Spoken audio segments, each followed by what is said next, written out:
and welcome back to another episode of Critical Reactions with your host, Bryan. I'm pretty sure many of you saw the title of today's video and freaked out and clicked it as fast as you can. I know this has been something that's been asked for a ton, and one of the reasons it didn't show up on my best albums of 2023 is because, well, I couldn't listen to it. It's been sitting in the queue for an album review, and I can't ruin that, right? Some things I just have to save for a reaction, as tragic as that is sometimes. So, we're checking out Ne Obliviscaris' 2023 Exul. There's only 6 tracks on this album, and yet it is just shy of an hour. My guess is that we'll be stopping after every track to discuss them. However, there is a 2-part track, Misericorde. Probably pronounced that wrong. Tracks 2 and 3 make up movement 1 and movement 2 of that track. Of that song. I'm going to assume we might run them back to back, though that's going to be 17 minutes of music straight. Also, our final track is only 3.5 minutes long. I may just run that after track 5 if they fluidly move into each other. I think it'd be very strange to have all these 10 to 15 minute listening experiences and then to wrap the video up discussing a 3-minute outro. So, I don't know. We'll see how all of this goes. Right now, we're going to kick it off with Equus, which we have done a full reaction for. I do remember things about it. Really big choir section at the end. I remember there's an element of like horse galloping in a lot of the rhythmic structure to it. We only checked it out like 6 months ago or something, so it's not fresh in my mind, but it's still close enough that I remember things about it. It'll be interesting to see if I pick up on anything different this time, it being a second listen. After that, everything's fresh. So, let's kick it off. As you see, it's a bit of a lengthy track. 12.5 minutes. It's the longest one on the album. Let's dive in. Ne Obliviscaris, Exul.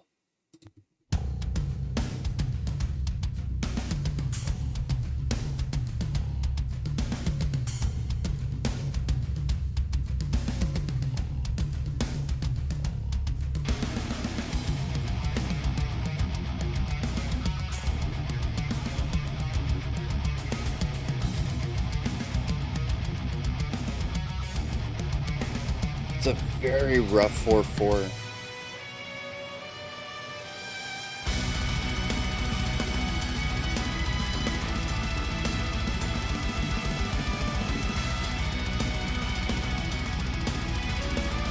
Interesting to place a very quiet guitar over here.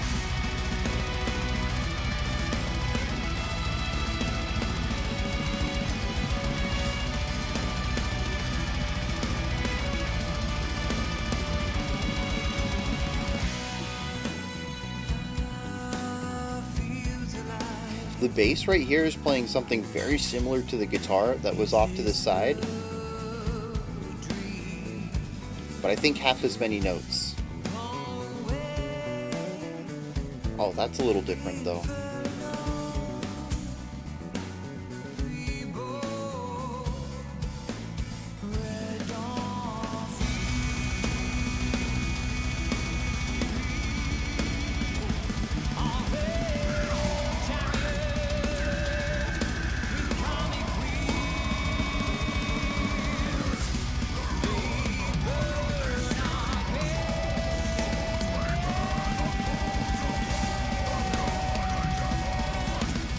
It's a very spacious mix.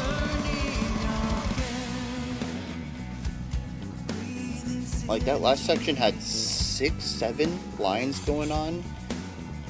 Plenty of room for everything.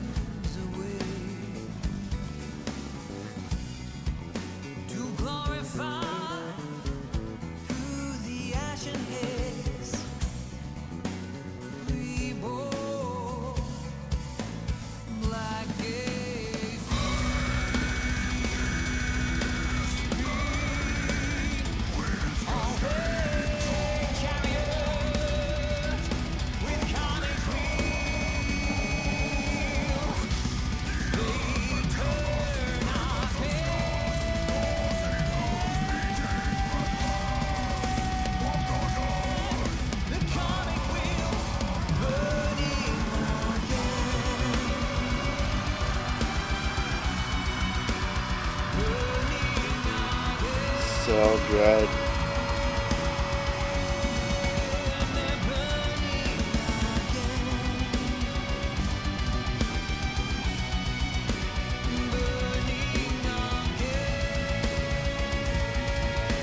Ooh.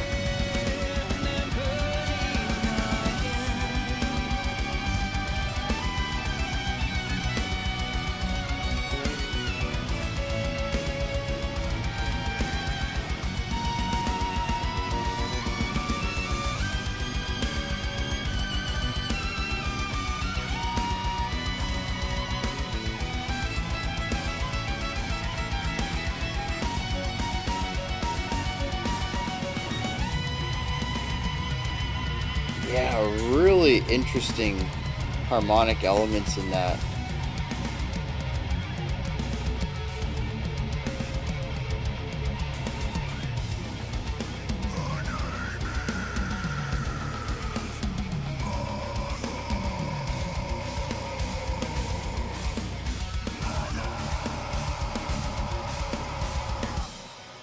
Yeah, introducing a 3 against that 4.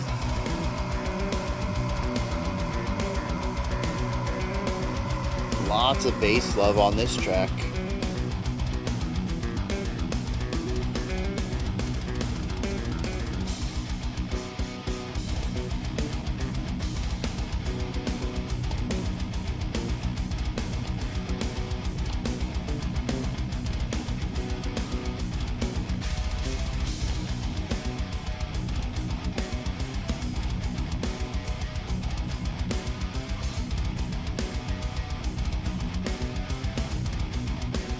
Yeah, so we have a lot of gallop sections in here on the bass kicks.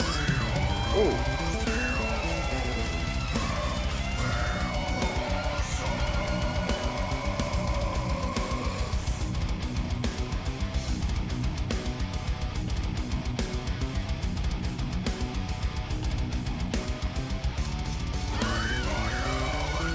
Even that right there, the way that the violin came in for whatever reason reminded me of a Horace Sweeney.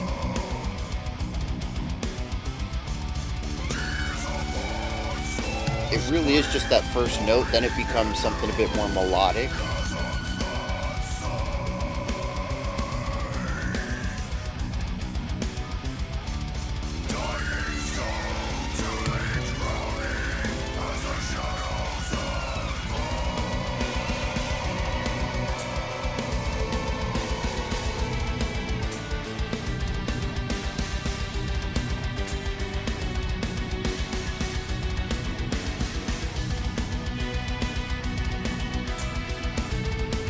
Oh yeah, they had the expanded strings on this one, right? They had some guest, a string, well, 3 extra string players, and when you put in the standard string player they have, you get a quartet.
Yeah, so a variation on an earlier section just on acoustic guitar here.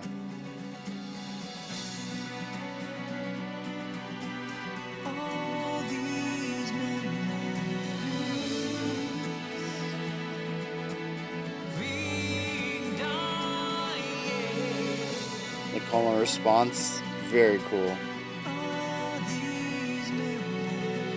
Interesting, the violin is introducing a bit of melancholy while he's leaning into something a bit brighter. Two sides of the same coin, maybe?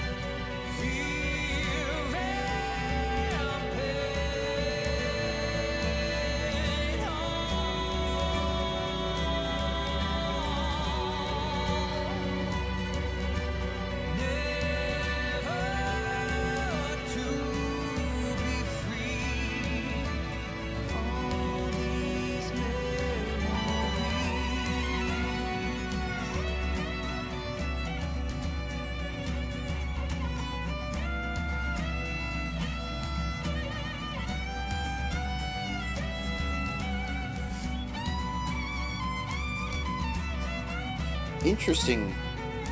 Sounded just a little flat on a couple of those notes. Gotta be intentional.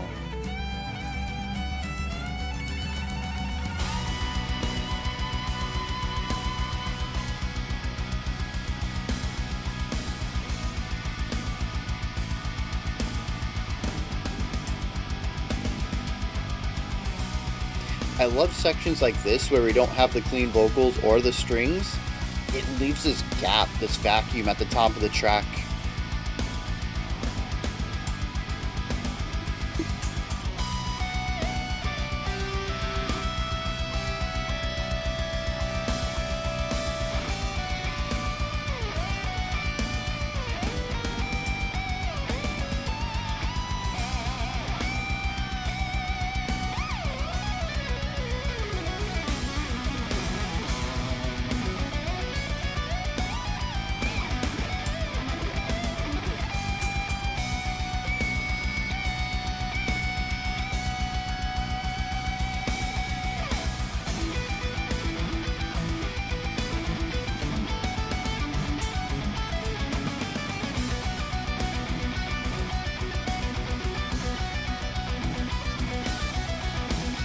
Very stationary.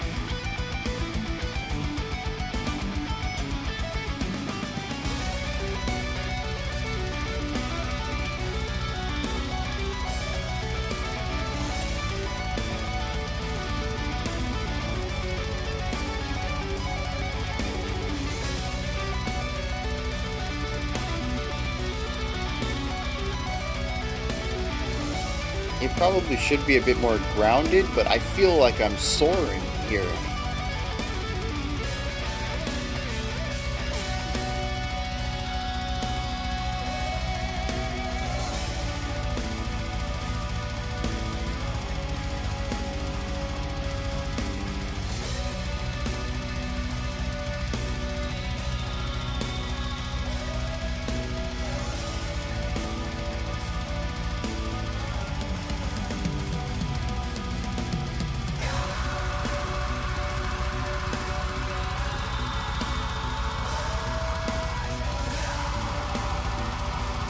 Just finding a little pocket and sneaking some growls in there.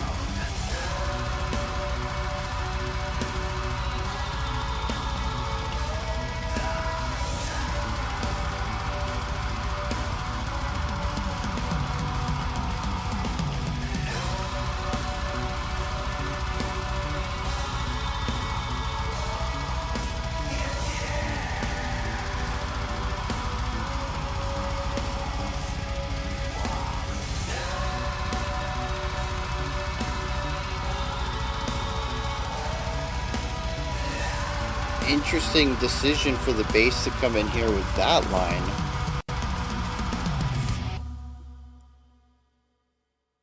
Just stops so abruptly. Yeah, right there at the end, the bass came in with the constant pedal tone, and then the just like three notes. Boom, boom, boom, dum, boom, boom, dum, boom, boom, and It's an interesting decision. I mean, like, there's a lot going on there. But I think that that was one of the least interesting bass lines out of the four or five that were present here. And that was the one that they put in the big moments. But, if they had chosen the verse, that first super complex bass line that comes in, it might have been too much. So, probably was a good decision there to use the pedal tone there. But the thing was, too, is it was loud enough to draw attention to itself. Um, and so I was like, oh, what's that over there? Oh, it's the bass playing, three syncopated notes against some pedal tone there. But what's interesting too is the two of those three notes that it plays that aren't the pedal tone that have this little bit of movement to the top of it. They fit right into some pockets. This is the thing, man. This is the thing. They have such an ability to find these little parts of a song and say, oh, there's nothing here. Let's slot something in there. And they find it despite having 9, 10 instruments playing, and they're like, I still there's a little triangle over here. Let's find something to fit right in that small little slot. And then they find this basing is just perfect. Why? How? Oh man. Even like right before that, when I'd mentioned sneaking the growls in, that was a very full section. And yet they still found room to get the growls uh, tucked in just under the clean vocals and above the drums. It's just, how do you find that? How do you hear that song and be like, it's full, but it's not full yet? The concept of, we filled up 99% of the sound sphere, but we want to go to 100%. Let's put something else in here. And then, like, it's not even just the composition of it, because I think that's the easy part. Maybe it's just because I come from a composition background and not a production one. But it's easy for me to, like, look at a sheet of music and be like, okay, there's a lot of instruments here, but a lot of it's foundational, right? We have a lot of chordal stuff going on. We have some atmospheric stuff going on. These things can safely be ignored because they'll sit on the outside and act as like the frame of the picture. But like what's actually going on the canvas, and that's when it becomes a bit clear. Oh, you got a little bit of room here and there, but then you have to produce that too. Which, I mean, my painting metaphor begins to fall apart at this point. But it's very different, I think, to realize that you could put more things in note wise than it is to realize you can put more things in production wise to make sure that there's space, that it doesn't clutter everything, that it doesn't become a wall of sound. I think if you had given even half of what we just had there at the end to a post-metal band, you would have got a very different sound out of this one because the production would have went for something a bit more cluttered, a bit more claustrophobic, aiming to bring all the sounds together into a wall of sounds and have a crushing weight to it. Whereas here, we don't. We have like 4 or 5 instruments doing atmospheric things. We have these massive chords being played. We have a bass that is just constant, like 16th notes. We have the constant 16th notes on the bass kick in the background. We have someone singing up top. We have someone growling. We have the guitar line going. And yet it feels so spacious. There isn't a feeling of weight. In fact, this entire ending to me feels like levity. I mentioned it felt like soaring. There is a freedom to it that not every producer could have pulled out. That just, it boggles my mind. It is something that's,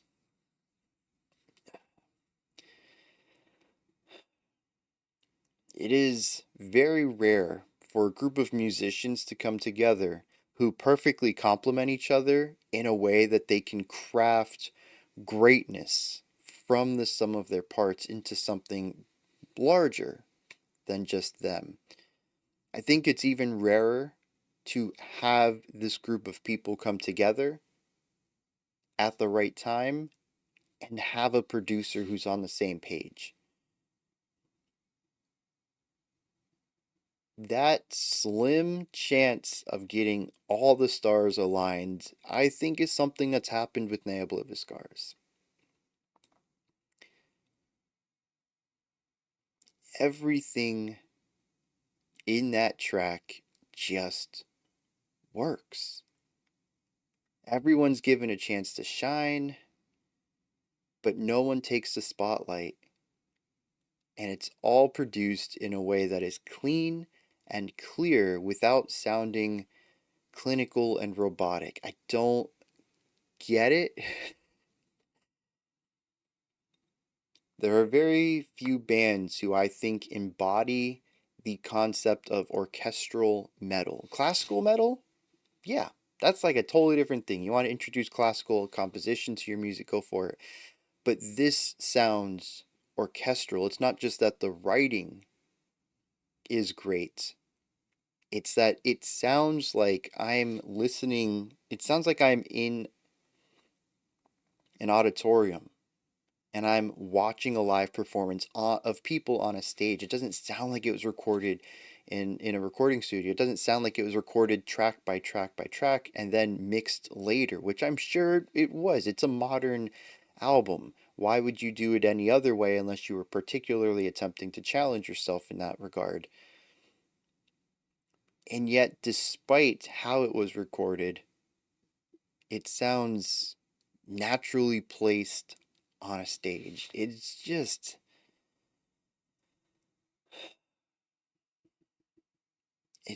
so good. Honestly, I could probably stop there and just move on to some lyrics, but there are, some things that I want to talk about on this. First of all, let me just, bring up the drums. I'm just gonna do this right at the beginning. I feel like I have to say this every time we do a Neo reaction. He's just a machine. Is he real? Is he human? Right? That's my big thing. Is he a drum machine dressed up in a human mannequin? Because the dude's consistency rhythmically is just, it's asinine. But there's some really solid drummers out there. But nobody, I think, really lays down 30-second notes on their legs for the double bass kicks for like 3, 4 minutes straight without dropping a beat, without being just a hair bit ahead or behind. This dude doesn't have calves, he has pistons in his legs. They're perfect. Now, I know, anecdotally, people have said that the live performances are just as good, but I wonder if there is just a hair bit of quantization put on the studio version. Not saying that he isn't this good, but it's so perfect. Humans have to have room for error. Even if he's 99% perfect, there has to be one beat that's just a hair ahead sometime in a song. Um, but even at 99%, it is still unfathomable to perform like this at this level, not just for a single track, but assuming an entire set as well, and just never get fatigued. It is beyond me. It really is. I mean, I'm sure he does leg warm-ups and stuff, but like, I don't know, man. I've tried to do some double bass pedal in the past, and I can keep it going for like, at faster speeds, I can keep it going at like 15, 20 seconds maybe. And then my legs start getting tired. I mean, I'm not a professional drummer though, so maybe that's part of it. Maybe if I did leg warm ups every day, I could get there to doing 60-minute sets of just. But I mean, even just thinking about what kind of conditioning and training would go into that just sells me on his skill. His, what do you call it? Because it's not really a skill. It's more of a when you focus in on something really hard. I don't know. I mean, willpower for sure. Endurance. There's a word I'm looking for. Or maybe I'll pick it up later. And dedication? That might be it. His dedication to the craft. I'm just, like I said, I'll probably end up having to bring this up every song, so I'm hoping just to get this out of the way. The drummer is a beast. There's a couple of nice fills in here, but for the most part, he is just a really solid pocket drummer with endurance of a robot. And I think that's what really makes it stand out is because everything else is going off in a million different directions. The bass doesn't need to add a melodic or technical layer to it. They just need to be solid. They need to be the glue that holds everything together. And this dude does it while still finding a way to impress. I think that's the crazy part. When I think of melodic drummers, when I think of my favorite drummers, this dude doesn't really pop up. I tend to like drumming that is less sitting in the pocket, less functional, more flourishy, right? This dude does not have flourish. And yet, I still would probably think of him somewhere in that discussion because he's solid at some ridiculous tempos.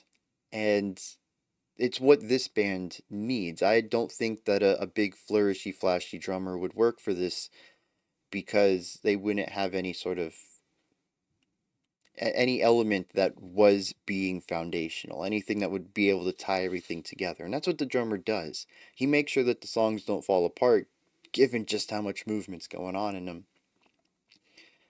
And like I said, he still finds a way to impress. He's not just back there laying down a simple beat. And he does have some neat little flourishy things to him. For instance, it's not so much the drum fills, it's not so much melodic drumming, but it's what cymbal to choose when.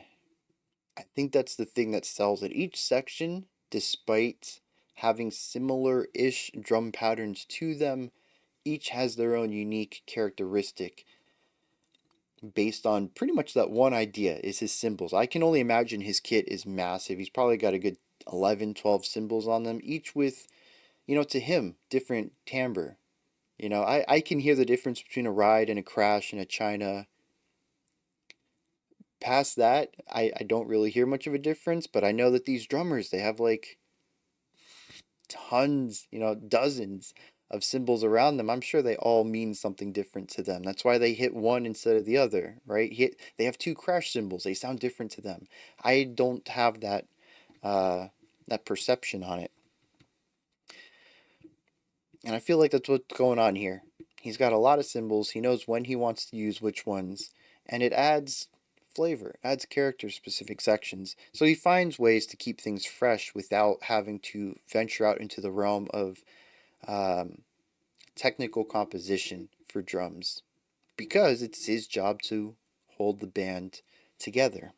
Because, of course, the band is absolutely bonkers. There are very few. I mean, once we get into the progressive metal realm, which this certainly is, we tend to see a bit of an uptick in this area, but it is still fairly rare to see a bass led section in most music. Even rarer to see something a bit more on the technical side as it was here.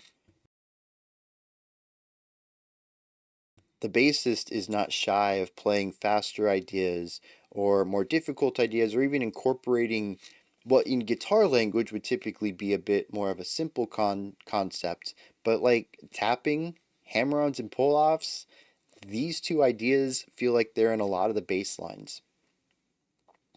And I love that, right? More bass representation. I'm all down for that. And given the bass spotlight, we have our intro, it comes in heavy, and then everything sort of parts and gives the center channel to the vocals and the bass. And the bass just gets to lead the verse both times we go through it. It is a wonderful moment. And it reminds me why I enjoy these guys so much. It's still wild. I haven't listened to a whole album. This is my first. I probably should go into their back catalog and check some stuff out, especially whichever one, Play Kaleidoscope Flowers something and Painters of the Tempest. Those are the two that I think I've enjoyed in the past. They might be off the same album for all I know. But I definitely need to check out some of their older stuff, especially after I finish this one. I'll have finished their latest one. Why not work backwards? It's so weird. All my life I've always worked forwards, even if albums have nothing to do with each other, even if movies or films or video games have nothing to do with each other. I watch them sequentially as they came out, because even if the stories aren't connected, the techniques are. There's still an evolution of the development company or an evolution of technology that can still be seen. And I don't know, I've always preferred that. It's been strange to me doing this reaction stuff and just jumping into the middle of bands' artwork. Um, but here we are listening to the latest album of a band, and I would never have done this prior to starting the channel. But anyways, yeah, the bass is just awesome. I love everything that's going on with the bass here. The violin. Let's get to the violin later. I don't know why I brought that up. Brain, you need to get on track with what I'm thinking about. The guitar work in here, I think, is interesting. A lot of the times we have more metal based concepts, a lot of chugging, a lot of pedal tone writing. There are some more melodic approaches to it, but from just this one track, there's a hyper focus on texture and rhythm, which I think it's interesting that rhythm is given to this. Now, that's probably because our melody is given to violins and basses and vocalists. Someone needs to help out the rhythm section area. Oh wait, melody's also given to the bass guitar? Someone needs to help out the rhythm section because the bassist is checked out. He says, drums, you're on your own. I'm in the spotlight today. And the drummer's like, that's fine, I got 2 feet. But the guitarist is like, bro, I'll help you out. And so we get a lot of some rhythmic ideas coming from the guitar that tends to line up with the drums. We don't get too many syncopated concepts there, primarily because I think the bass gives us a lot of that syncopation. It really is just like this intertangled, intertwined, intertangled's not a word, tangled, intertwined writing style where everything supports something else. Once again, it's about finding these little pockets and putting something in to support that. The bass takes lead, so the guitars take rhythm, but the bass isn't entirely rhythmless. It has syncopated concepts against the backbeat, which means that it can socket into offbeats and fill in the space there, and it's just like everything's interwoven. I just don't get it. How do they do this? Oh man. Where is I going with all that? I don't know. Melody. There's a lot of melody in here.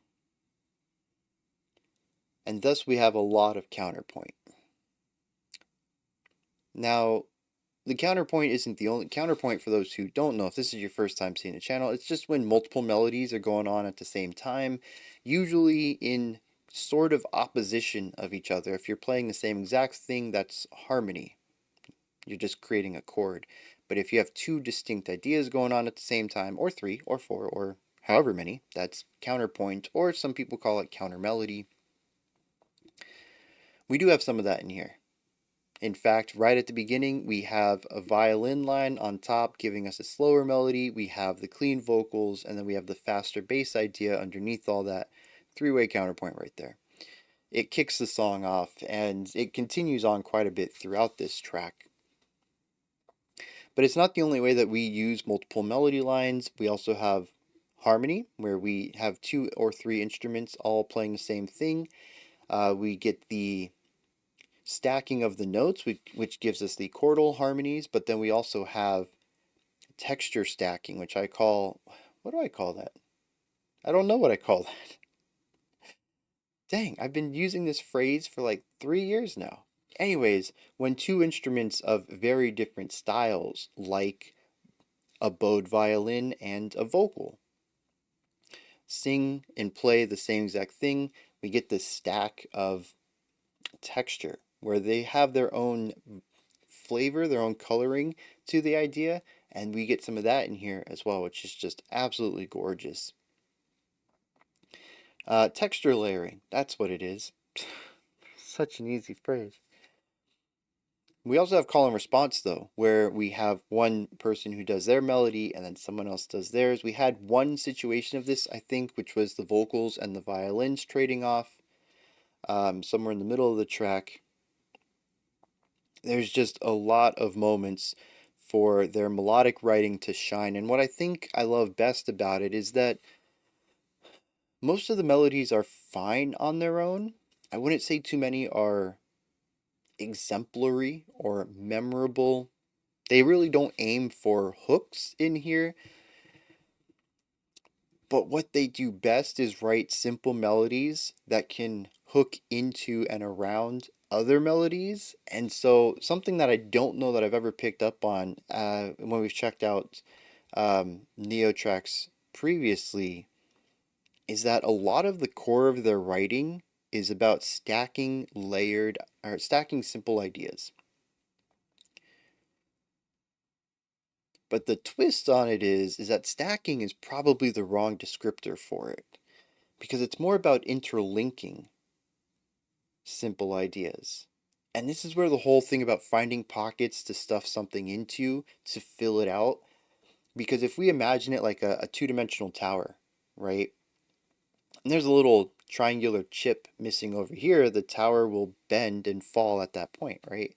So they find something real small to socket in there, and they do this all over the place.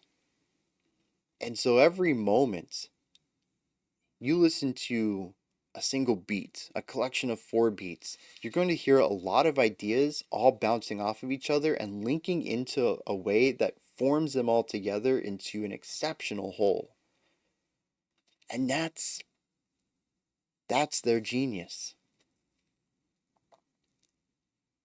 See, I've been trying to figure it out for years. What makes this so good? I remember when we checked out the Play Kaleidoscope Flower thingy, someone had mentioned that this was it's an Australian band, right? And their music and that maybe it was that song specifically was taught in a curriculum in a music university course or something like that. It's been a long time since I saw that comment, so if I got some details wrong there, feel free to correct me. I don't think that's 100% accurate, but I just remember the general idea that the song or the album or the band was taught in a university course. And I think I went and looked it up. I don't remember if it was just that curriculum or if it was a staple of the curriculum. But I listened to it. I'm like, this is a good song. It's beautiful. It's gorgeous. Has great ideas to it. But, why is it taught at university? What makes it comparable to Bach or Mozart? Music you expect to learn in a music degree. What puts this alongside those? I think that's it right there.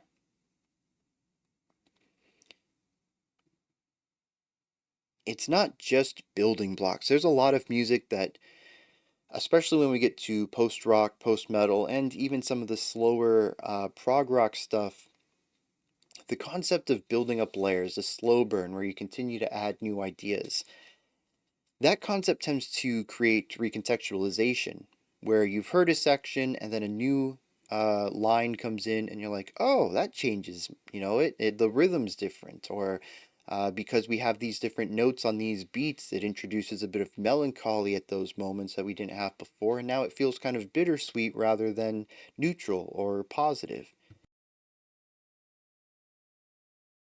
But that's not exactly how they go about building theirs up. It's not just about putting something on top, it's about interweaving things into it. They present something that's already fully stacked, and then they fill in the cracks and creases and chips in order to create something full. It's not about building something, it's about fleshing something out. Whoa. that changes my whole perception on them. But I think that's the missing piece, the thing I couldn't vocalize about why I'm drawn to the stuff that you guys have showed me from them. It's great, but why is it great? Why do I hold this above other progressive metal bands who do something similar? And I think it really comes down to that compositional aspect. They don't build things up.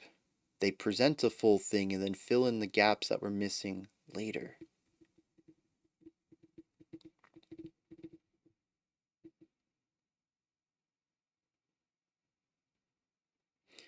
All right.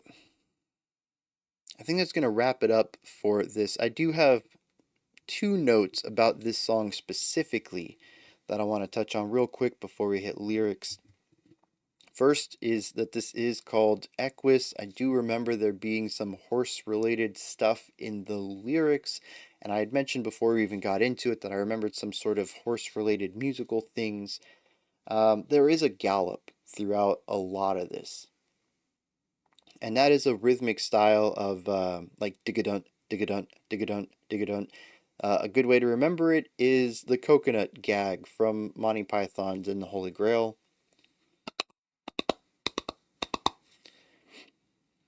We have a lot of those ideas in here, especially, I don't think we have any that is just pure gallop, but it'll be like a pretty rigid da da da da da da da da da da da da da da, and that little gallop in the middle of that, the da, that's we hear that all over the place. They'll give us a rigid rhythm and then interject a gallop every 4 bars or 4 beats or something like that. But there's also that thing that I do not remember talking about last time, which was the violin coming in. It was like, geez, what was that? 7, 8 minute mark, somewhere in the middle of the track. And it would be like the first couple of notes would sound like a horse whinnying before transitioning into something that is a bit more musically sound. My mind immediately went to seeing sheet music for some experimental music, where instead of music notes on the paper, it was like a picture of a crocodile, and the trombonist had to represent that as best they could. So that's sort of like what I expect here. Two notes that are a picture of a horse, and then like traditional notes after that. That's how I would probably transpose this. Um, but they are bends and slides primarily with a little bit of volume inflection in it. I do think it's possible to write it out. But yeah, so two horse related sounds in this track. I don't remember what the lyrics are at all. Like I said, I vaguely remember that there were some horse elements to it, but I do like how they're interjecting that into the song. It's a main component of sort of just the feeling of it is this constant momentum forward, the galloping sounds of the hooves on the ground, the horses whinnying. I'm sure that there's probably even more. If you interviewed them, they might be able to tell you all the places that they decided to interject these little notions towards horses in the music. But those two, at least, are rather clear to me now. Apparently, the violin thing wasn't clear to me last time. Like I said, I don't remember bringing that up at all. I don't even remember seeing anybody else talking about it. I'm kind of curious if I go to the comments on that music video, is anyone else bringing it up? Have I been the first person to notice that? Is well, I guess another question is, does anybody else hear that? Because I could be wrong. Let me toss down in the comments if you heard the horse whinny in there, because I don't want to charge into a comment section with some bravado and gusto about being the first to hear something if nobody else hears it, because that might be a bit foolish. Uh, the last thing, and I think I'm going to look this up while I'm taking a short break to read the lyrics, is the expanded string section. I remember praising this quite a bit, and about the 7 minute mark, I remember hearing a violin off to the side, maybe a cello as well, and then the clean vocalist playing his violin, a lead melody on top of all that center channel, and I was like, wait a second. They haven't traditionally double tracked the violin. And then it clicked. Oh, yeah, this was the song with the expanded string section. We do have a string quartet. There's four people, right? They brought on three musicians for this, and then the main violinist for the band joins in the music video to create the group of four. Yeah, I'm pretty sure I said this last time too, so I'm not gonna harp on it. Another string instrument. Where did I get that from? Was that last week? Oh, it actually was last week. It was the last album review, Pretty Lights. One of the rappers that was featured on that album had made a double entendre, something about not gonna harp on you like a violin or something like that, and I kind of chastised it for being sort of a strange metaphor on the musical level, but then I just used it myself. So apparently, part of that stuck with me for some reason. Yeah, I can't take credit for that one. Yeah, I do want to look up though, see if the string section is present everywhere. I don't remember. I'm pretty sure some people left some comments about that. I love it. I honestly wish they could hire these other three musicians on and just have a string section in the band all the time. I think this song is infinitely better for it. And it is my favorite Ne Obliviscaris track thus far, and I do attribute some of that to the expanded instrumentation. It allows them to do a lot more things, because one of the things that I've noticed throughout is that the vocalist rarely sings and plays simultaneously. Not only does this allow that to happen, but it also gives us more string, which gives us more coloring, more timbres to work with, and that is something I'm always a big fan of. It's one of the reasons why I like later Between the Buried and Me tracks or albums more so than the earlier stuff is because they begin to experiment with different instruments. And so we get an expanded timbre. I mean, it's like painting with just three colors and never mixing any of them. Sure, you can make some very evocative work with just those three colors. I'm not saying that you're limited by them, but you're also limited by them. Imagine what you could do with a fourth color or a fifth. It's not that any tool will immediately make something you do better, but having more tools means you can more fully envision something if you would like. And I do think that the expanded strings here allowed them to flesh out the ending of this song in a way that they couldn't have without them. And that just tells me that they need them for more music. Because imagine if any of their older tracks had a string quartet as well. They're good tracks. Solid 9.5 out of 10s from what I've listened to. But what if they could be 9.8 out of 10s? 9.9s? Could they be 10s? I don't know. That's a conversation for a different day. Is any art perfect? Can any art be perfect if they're made by imperfect creatures? I don't know.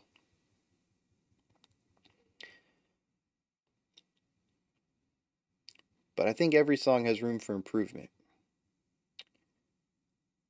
And for Neo, that might be string quartets in their older work. I don't know. I'd love for them to go back to one of their older albums and remake it. That's a conversation for a totally different day because it's not just them. I think every band should do that.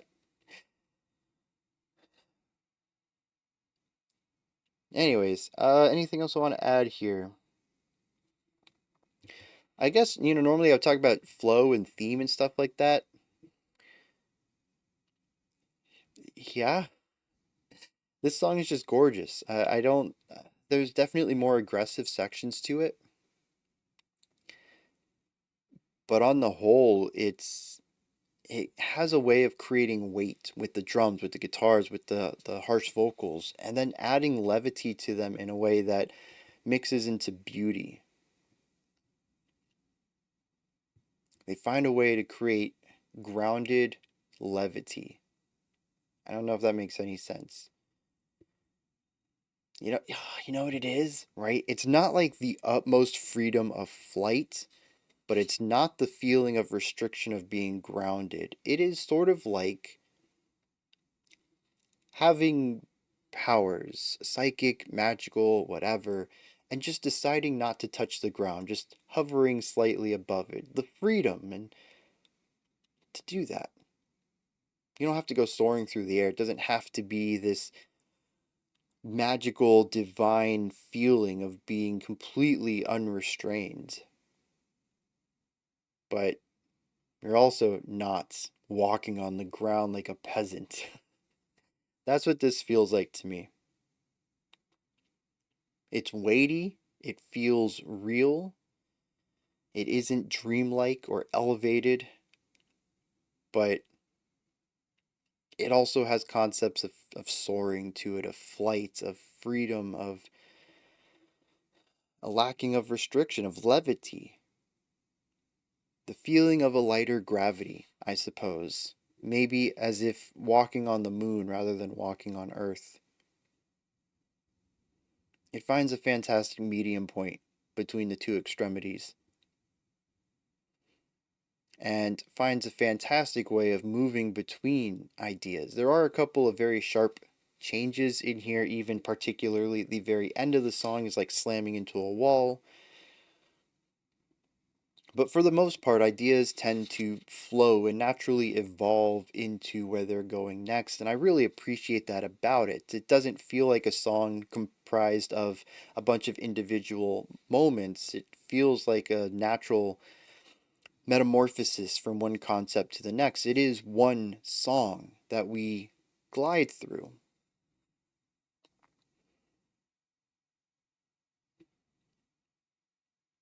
All right. I think there was one more thing I wanted to touch on, but I can't remember it. And it was more of a global concept that I think I could bring up any song and still be accurate on. So I'll just think about it later. Let me hit some lyrics since we're at like an hour here based off of one song. It's going to be a long video, I think. All right. Real quick note.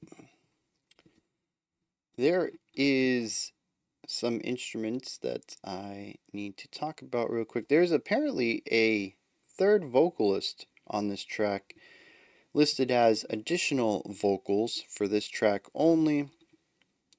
Alana K vocal. I don't remember hearing a third vocal, but honestly, there's so much going on. It's reasonable for me to have missed something. um, Here's the other thing, though. The cellist, Dalai. I'm not going to attempt the last name. I don't want to butcher it, but I might not have even pronounced the first name properly. They show up on tracks 1 and 4. The violin and viola are both played by the clean vocalist Tim Charles. Now, the music video does showcase performers for those instruments, but at least it seems that the studio credits has Tim playing everything except the cello, though there is a second violinist named Emma on here as well. The end idea, though, is that what I'm getting at is that a majority of the strings played here were tracked by the clean vocalist. So it is possible to hear more composition like this in future tracks, which is what I was worried about, that the expanded string instrumentation would be relegated just to this one song. So I'm glad to hear about that. I'm curious how they do it live, though. Do they get some touring musicians to do those parts? Or do they just use backing tracks? But yeah, knowing that it seems to be part of the process, I'm looking forward to more of that on the upcoming tracks here. Also, it looks like pretty much everybody is a composer on this. It doesn't seem like there is the composer, which is pretty cool. It sounds like everybody sort of writes their own parts. Maybe they have some ideas for other parts, but everybody's a part of the process, which I think is awesome. It also seems that there's keyboards in here. I don't remember hearing them specifically in here unless they were like a synth pad around the band. But I'll be on the lookout trying to see if there's anything I can spot that would come from a keyboard. Also played by Tim, the clean vocalist. And the harsh vocalist handles the lyrics by himself. The producer is Mark Lewis, who I went and looked up, and they are pretty big within the extreme metal area. They've done some metalcore, they've done some a lot of death metal. The 2010s was basically just recording death metal albums. He's done, what was it, Cannibal Corpse was in there. He also did the last Neo album. Was that Earn? Is that what it is? From 2017. Also, yeah, Ne Obliviscaris only has 4 albums, so like, what is that? What's up with that? There's a couple EPs in there too, but they don't release music very quickly. Yeah, it was Earn. Yeah, this dude's just somebody to keep an eye on, I suppose. If he's produced something, it probably sounds good. I'm basing that off of like one album, but he did such an exceptional job here that if I see his name again, I'll be like, okay, I might give that a listen. I think that was everything I wanted to bring up. Yeah. Lyrics. Yeah, I totally forgot about this. As soon as I read the first stanza, our fields alight, is this a dream? Glowing inferno, reborn red dawn. I was like, oh yeah, this was about the wildfires in Australia. Searing auric chariot with karmic wheels, they burn again. Behind that, the harsh vocalist says, the ruined, the blackened, the skinless halls, bones laid bare, the bones of all, the garden deafened. Yeah, the idea of a fire just sweeping across and destroying not just the animals, but all the flora as well, the trees, the bushes, the plants, all of it. It speaks about this from the perspective of some sort of deity that comes through with or searing flame-kissed manes, horses of fire drawing this, or horses of flame drawing this fire across the land. It it speaks about how the animals may have tried to escape, but many succumbed to the fire. Uh, what was that? Inhaling the spirit of rain and ruin, all the rage, exhaling what remains of reason and this misery.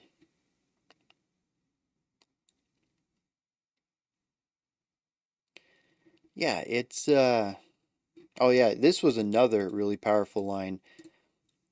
Running wild resistance, bearing the weight of the world, rearing from the ghosts of the past, dancing in clouds, dressage to the nameless dead, echoed cries cast into the air.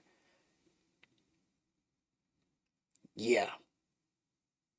That one line too, bearing the weight of the world, putting the weight of this on those who run the world in a sense. I think that line specifically is supposed to be putting the guilt and blame of this on humanity. Rearing from the ghosts of the past decisions that people who came before us have done. But yeah, the nameless dead with echoed cries cast into the air. Just, they find such a beautifully sorrowful way to speak about this. The final lines of the song are eyes closed to the sun, lost in tears of silence.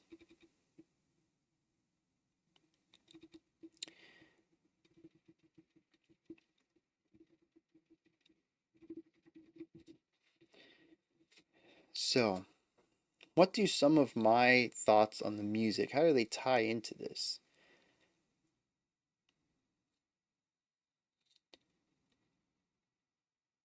I suppose I spoke about a levity to the song, as well as a grounding to it. Something that felt like floating just off the ground. Not the total freedom of flight, but not the restrictions of being land bound either. I think this kind of works. I'm gonna twist it just a little bit and remove it from that that psychic magic user perspective, and let's think about this in the concept of a wildfire. There is a freedom to that. The fire just continues to burn. You can't stop it and until it just runs out of resources to consume. From its perspective, it just continues. It is very powerful, like that levity suggests. But the groundedness brings about a weight to it, and it's not necessarily a gravity-based weight, but it's the gravitas of the situation. Just how much life was lost through this. And I think that's where some of the heavier, angrier sections come from as well. Granted, many of the lines that are delivered by the harsh vocals fit that. I don't think those lines would necessarily work as well coming from the clean vocalist, but there is an angst towards this. And I think that's where the groundedness, the weight comes from. It's this anger that it's continuing to burn across this country, and you really can't do anything about it. All you can do is mourn and maybe be angry about the circumstances that led to it, but you can't really do anything. You're kind of helpless against its power. Coming from the perspective of this metaphor of the flaming horses sweeping across the lands, yeah, it's about that speed. It's about that power and ferocity.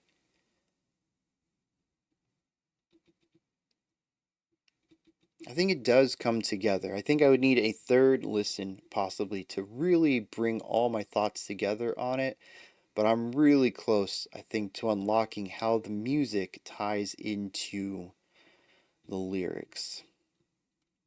And on a third listen, I would have in mind what it was. Like I said, I totally forgot what the lyrics were about coming into this whole album review.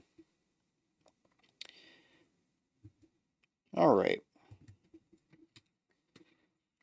Misericorde. Part 1, at least. This one has the subtitle of As the Flesh Falls. That's not positive.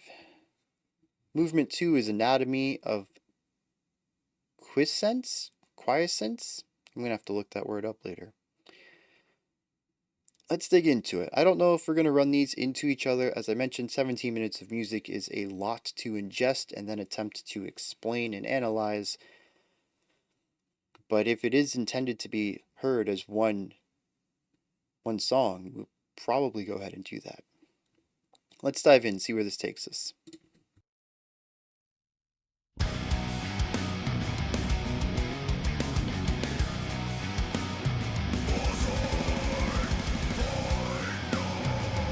Really leaning a bit more into the death metal side than the progressive side.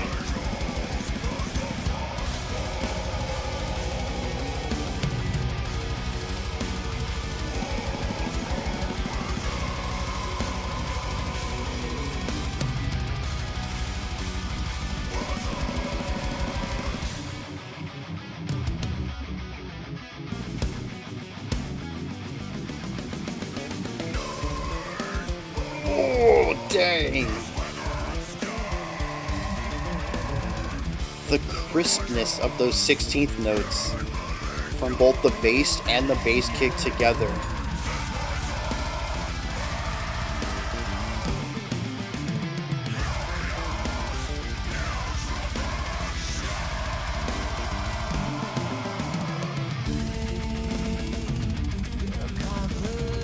Many of the instrumental sections are similar here, but with this reduced intensity just from switching out vocalists.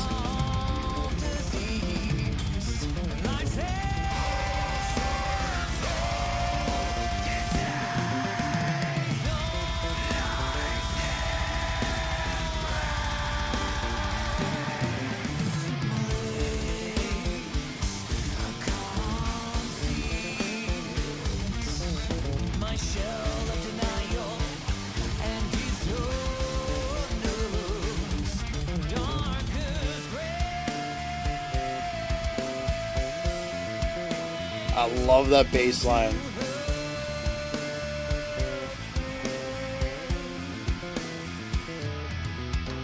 I want to learn that so bad. What is this? Track 2?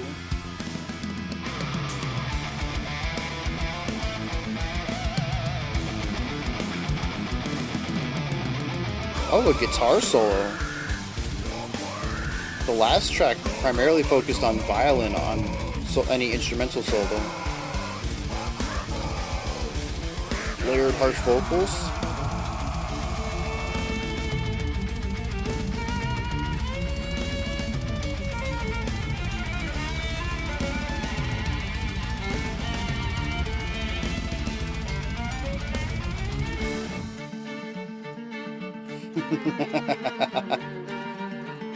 What?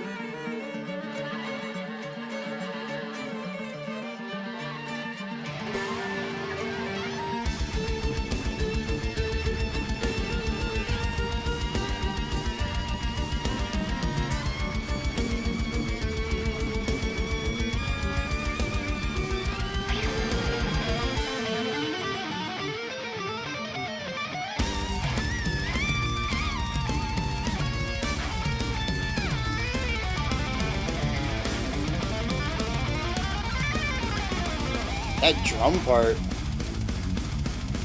well, now it's something a bit more functional, but the last section was nice.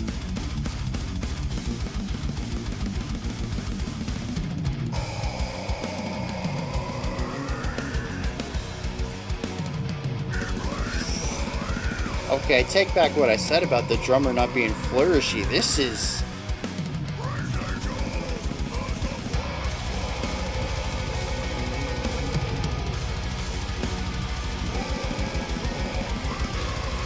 doing the same pattern but throwing the double bass kicks under it.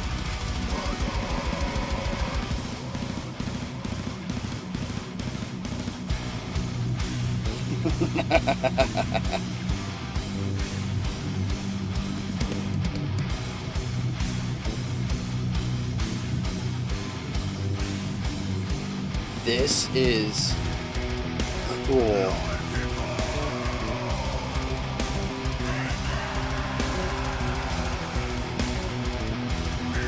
And the way that that first bass line is tucked in here.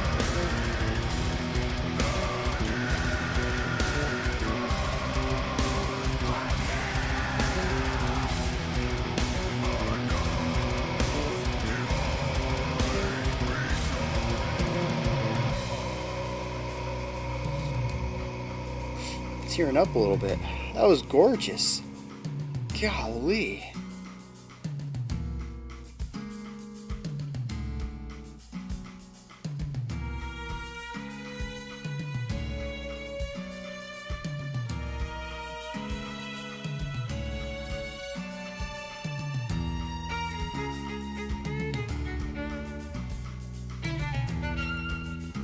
Love this whole section. Drums have a real cool idea.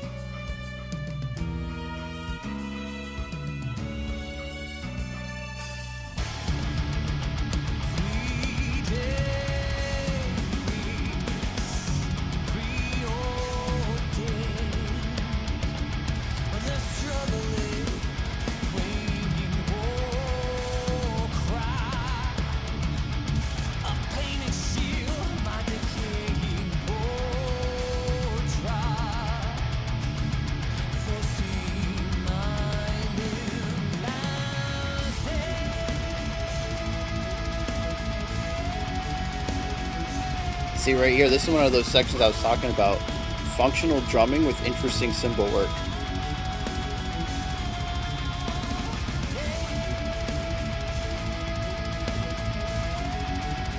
Just straightforward bass kicks, snare accents on 3, but the cymbals are interesting.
Yeah, that does move into the next.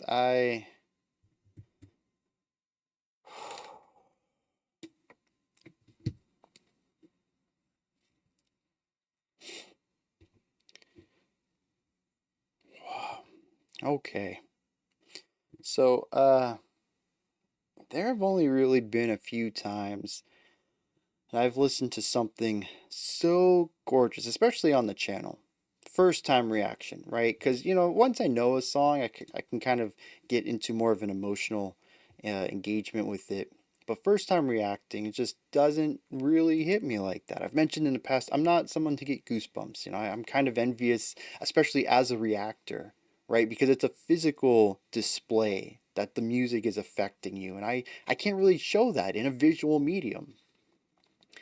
I have to express through words how music affects me. And I think I'm pretty good at that.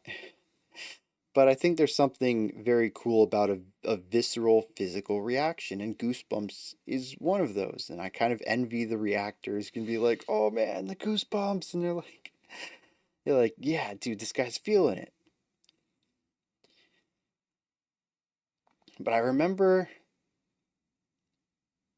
Floating Points and Pharaoh Sanders. I don't remember what the track was called. I think it was the sixth movement of an idea of a single song. I don't remember.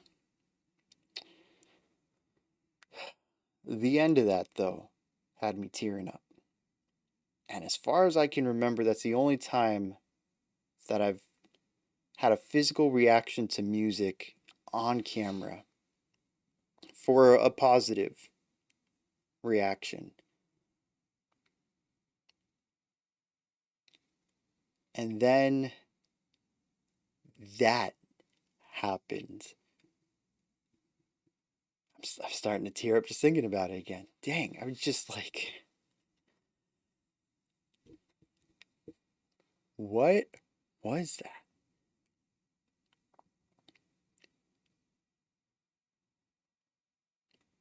So here's I'm gonna do my best to explain because honestly, I'm like thinking over my head. This is what happened, and this what happened, and this what happened. I was like, that doesn't really explain the magic behind it though. So we had this short staccato few note run with silence at the end of it. And this was all snares, like digga da digga da digga da digga da something like that. I don't know if it was four notes or five notes. Very crisp, very clean. The guitar was doing it alongside the drums. Very cool textural layering going on right here. And I was like, okay, this is neat. Where are we going? I'm not a huge fan of just like snare only ideas. Has to has to go somewhere. And then the snare just stops. And that concept manipulates and finds its way over to the guitars. It sticks with just the guitars.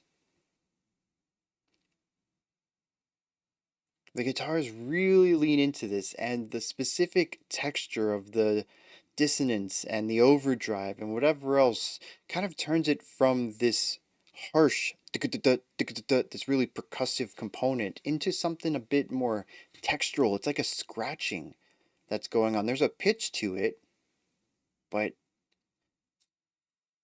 it's a scratchy texture too.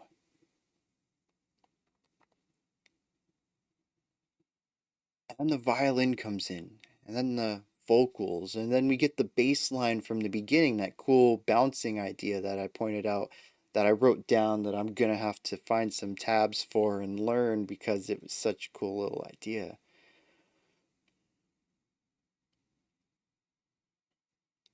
And it's just like, it was like watching a flower bloom, not fully grow, just like that moment where it blooms. It's closed up. You can see the colors on the outside. You know it's going to be pretty. But then the process of opening up and seeing the inside of it, and the multitudes of colors and patterns in there.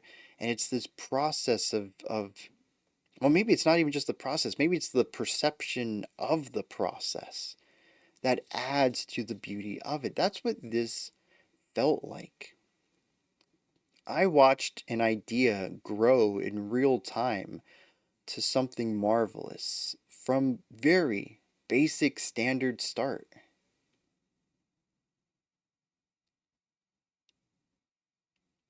And it just it affected me in a way. And like I said, just like laying it out like that doesn't really sell it. But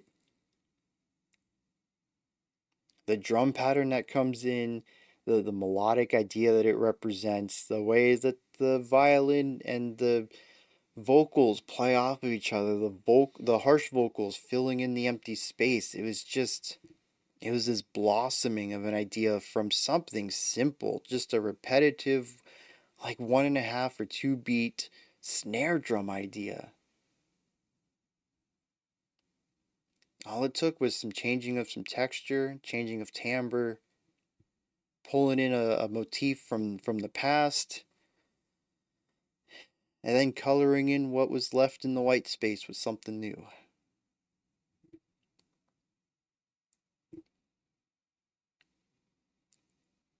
And I swear I was taken right out of the moment too. Like, there's very few times when I forget I'm in front of a camera. I have these massive key lights on me, right? It's impossible.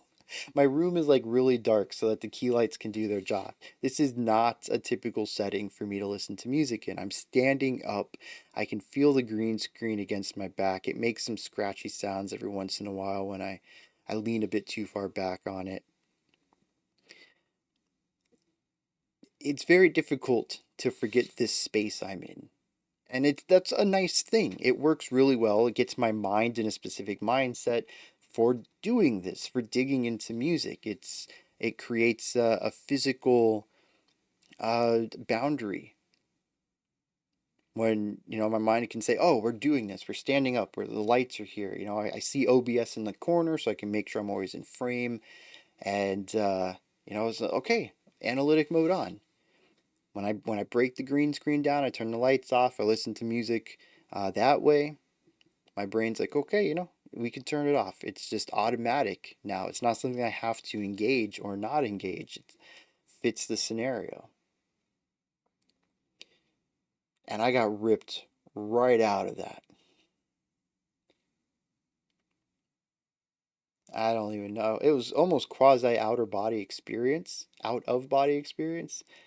I don't know how to explain. I was just like, time stopped, man. It really did.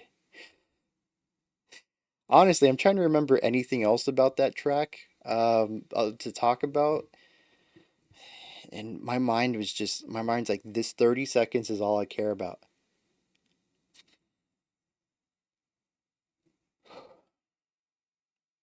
Starting to well up again.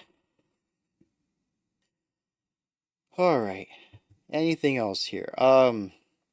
Yeah, the beginning of this track was more death metal-y than I expected.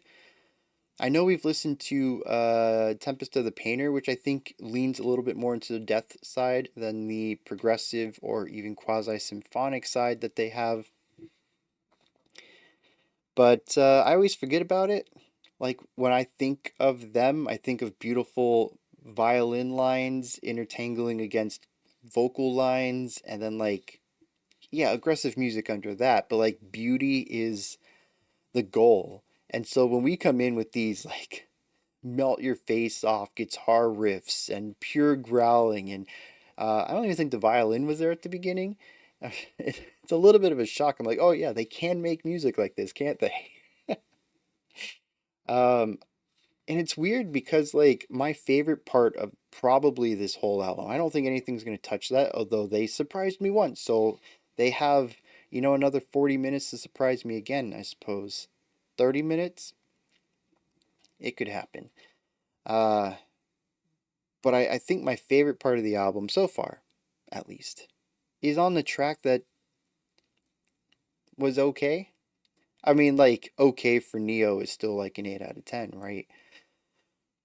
But it lacked the grander side of things. that I'm used to with them. And maybe that's a bad perception I have. I'm pretty sure I've only been played their epics, so it's nice to get some stuff that isn't. Painters of the Tempest, the Plague Flower Kaleidoscope, and Equus. Those are all really big, monstrous, massive tracks, not just in length, but in scope, in execution. I don't think I've listened to a little 7-minute song from them before.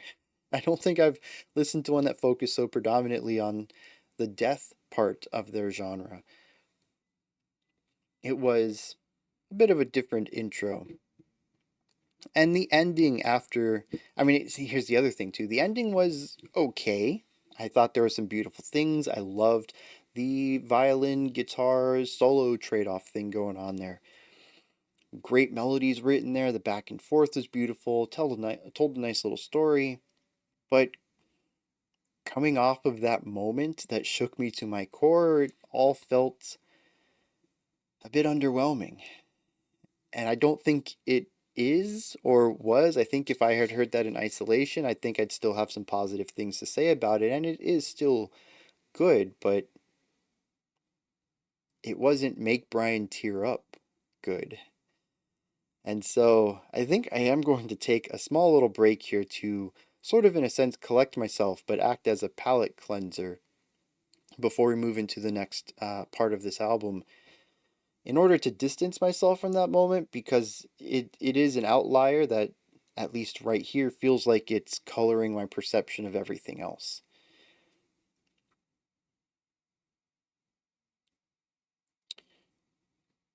With that said, let's uh let's take a quick break here. I'm gonna read some lyrics. We'll get that taken care of, and then I will pause again. It's also like pretty much lunchtime for me anyway, so I'll just take a moment to get a little bit of energy in me, and like I said, palate cleanse that moment so I can come into the rest of the album fresh without comparing it to that freaking stroke of genius. So, coming directly as a quote, although it doesn't say where the quote comes from, it says part 1 of 2 of our 16 plus minute epic. The song delves into the subject of dealing with terminal illness. It's about your body betraying you, the inner battle, both physical and mental, and the range of emotions that come with it, which eventually becomes apparent to others as your health deteriorates, letting your armor fade away. There's certainly a lot of allusions in here to armor, swords, hilts. It takes a very metaphorical approach to battling an illness. It said terminal illness, right? Yeah, a terminal illness. It talks about putting on a strong face. Beneath armor, this withered skin, righteous and malignant, this poisoned, pale, glorious putrefaction. The idea that there is an armor, a disguise, on top of a rotting body to make it look like you're not as ill or tired or scared as you are.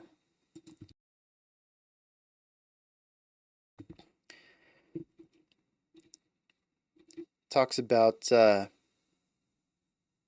phrase that pops up often. It's in our first stanza. It pops up later one more time. It says, "As the flesh falls, war from within." And that's pretty much sets up everything. It's about this interior battle, parts of your body waging war, so to speak, against something. It could be a virus, but it could also be itself if it's cancer. Any sort of battle within. As he mentioned, though, it's also physical, but mental as well. Right here at the end, though, I think this is where things get the most solemn. It says, "Life defiled, faithless, hand in hand on hilt madness, fleeting peace, preordained, my decaying portrait, foreseen, my limbed last days." At the very end says, "Shedding armor, unfurled wings, failing alone. Hail, desolation. The very last moment, the armor comes off. It's time to show everyone what's going on. Because, as he sees it, his days are numbered. It's no longer about fighting this, it's just about trying to enjoy your last days.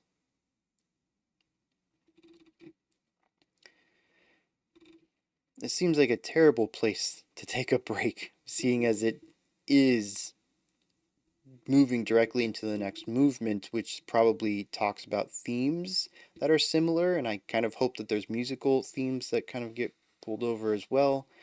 But like I said, I do want to take a quick break. I'm trying to pair this back to the music too, and I don't know.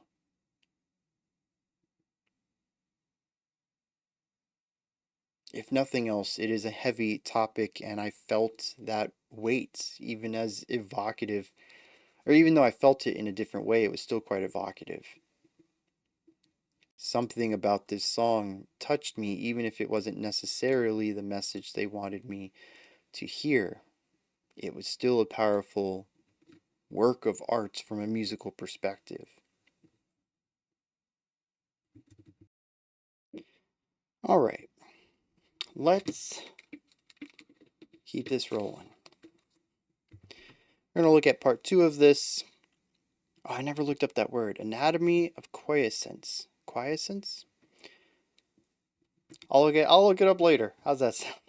We'll figure it out as we look up lyrics. Let's hit it.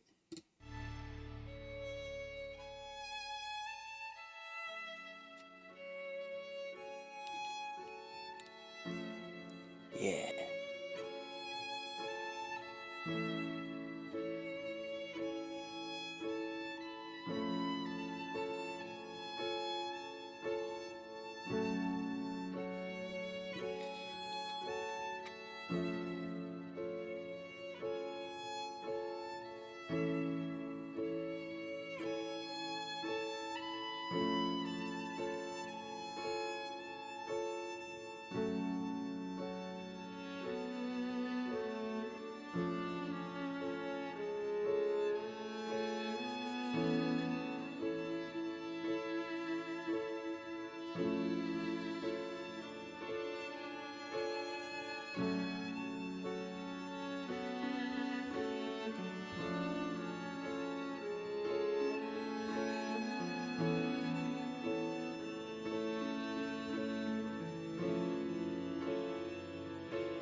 What tempo are we in? It's supposed to be like 50...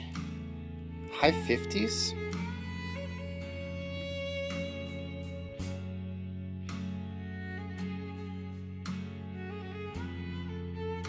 .56. That was a little off.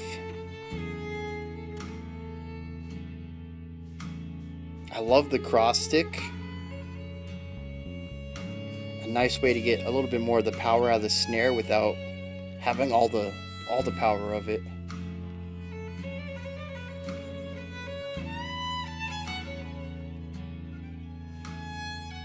The reverb.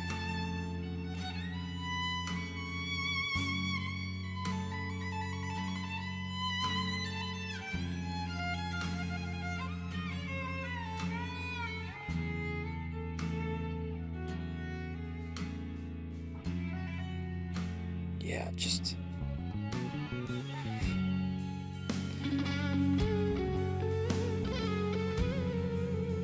Ooh. That microtonal? Those sounded smaller than half steps.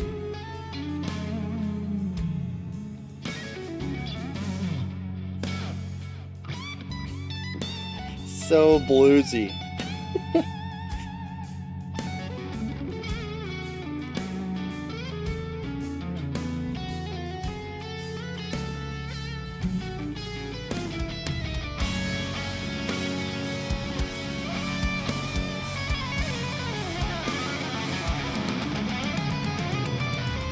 Oh man, we've moved into an elegy.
Ooh, okay.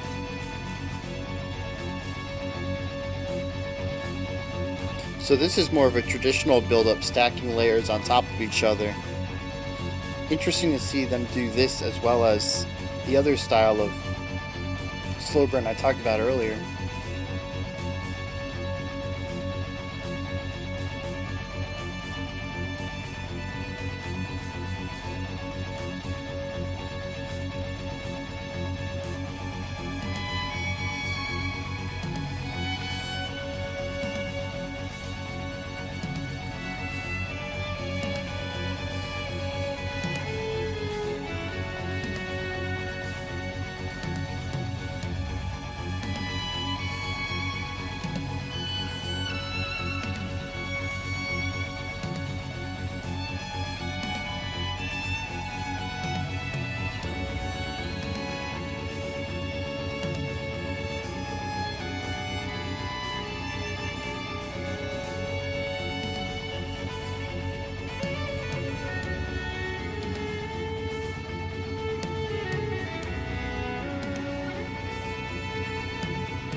Got those layered harshes again.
The bass all in the middle of this.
I do wish I had listened to these connected. not even like ignoring the fact that I did take a break to get some food. Like, even just stopping after the first movement to discuss it, I feel like that did a disservice to all of it. I'm glad I did in retrospect, primarily because I needed to talk about that moment and some of the cool things that the first movement did. But those two songs, let me rephrase that. Those two movements deserve to be understood and experienced together. I think I still got the gist of it, just like if you pause a film for 10 minutes to go do something, you'll come back and you're still pretty good, right? You still know where you left off. You're not going to get lost because of it, but the pacing and the experience and the roller coaster of your mood has been disrupted. And I feel like my experience with this song has been diminished by listening to both movements separately.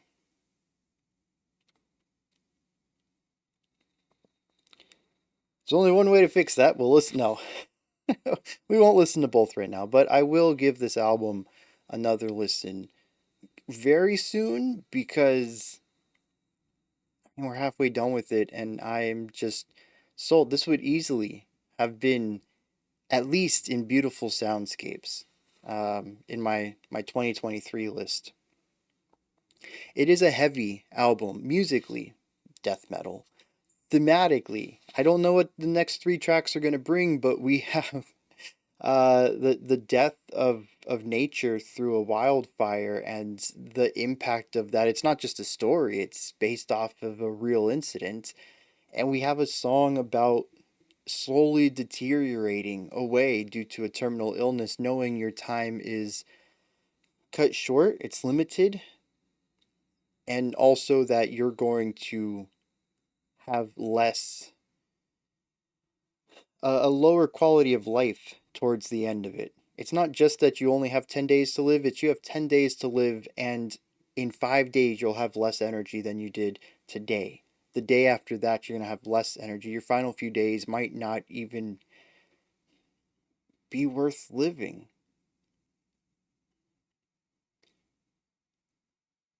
It is a heavy album so far. I don't know if it's something I necessarily want to revisit often, but there are so many moments of beauty within the darkness. I think they capture this duality fantastically. Again, we're only halfway through, so, things could change. The next track could be terrible. Not in this reality, most likely, but you never know, right? Anything can happen around the corner.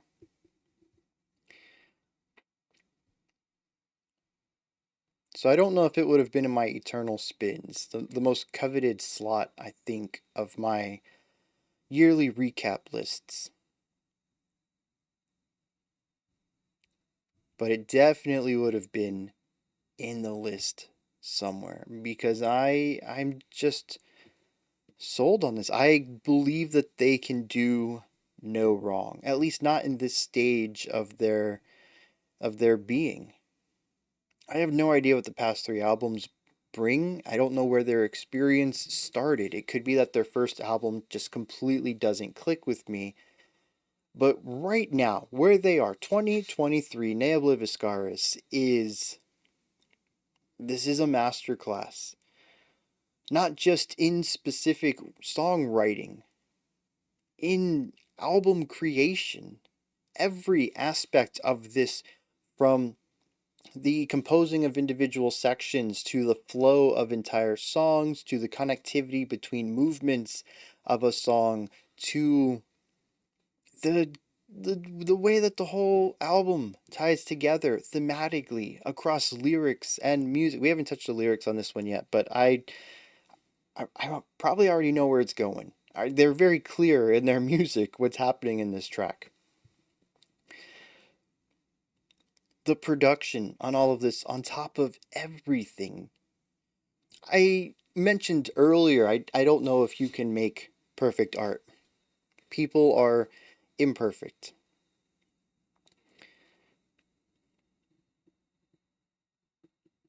This is really close to a 10 out of 10 album for me, though.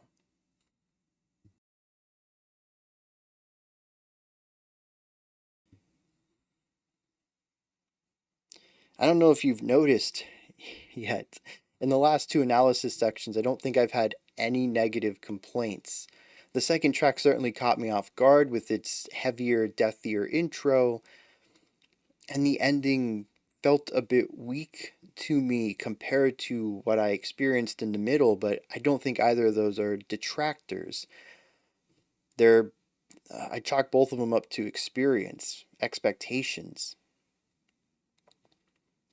things that will change on subsequent listens. I don't think I can point to anything in the last half hour of music and say that is objectively not a great idea. Not that I do that usually anyways, but sometimes I'll point, oh, this is objectively sloppy, or this is objectively noisy, stuff like that. And then I might put a subjective spin on it. It's not my cup of tea because of that fact about it. But yeah, I can find nothing wrong in this. Masterclass at album creation. Every step of the creation process. If you want to make Melodeath, this is the band you gotta study. I should probably put a caveat on that. If you want to make this type of Melodeath, because if you want to make something a bit noisier and sloppier, something more akin to a 2000s era of Melodeath, yeah, this probably isn't a great place to start with.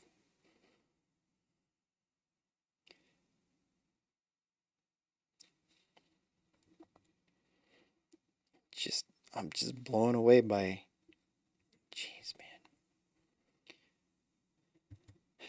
Early on,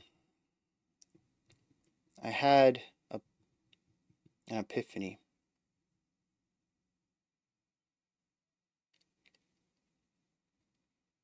I said this is an elegy. An elegy is a song for the dead. I don't know what it is specifically once the guitar took over as the lead solo instrument, being passed the baton from the violin. Something in those lines clicked for me, though. And I felt the mix of celebration, fear, and melancholy that I tend to associate with songs for those who have passed.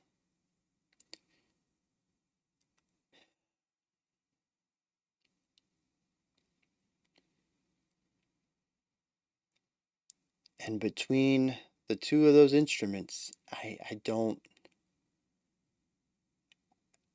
know. They just stole. I couldn't even tell you what was going on with the drums at the time. I know the bass was doing something wild, but those two instruments, they were like having a conversation. And the way I kind of felt it was like someone sitting on the deathbed of this person with the terminal illness. And one side of this person feels death imminently. They know they have a matter of seconds to go. And the person sitting next to them, they've been told there's not much time left. And so we have this positivity kind of coming out of the violin, bittersweet positivity, but knowing this is the last moment that you have with this person, and kind of the overwhelming emotions of that. The positive, recounting old times, laughing about ridiculous stuff that's happened in the past, and the feeling of being at death's door on the other side of it. And all of this transforming, evolving into a full-on song of remembrance, almost as if the person passes during this moment. Which takes us to the two violins passing off back and forth with this beautiful bass thing happening in the middle. It was bonkers. That's all I really remember about it. Just some crazy bass idea. And there was something, I don't know if angelic is the right word about it. The whole song had this weight to it, but these, I can't even call them dueling guitars. They were just taking turns. Taking turns in the spotlight. It just felt ethereal and bright.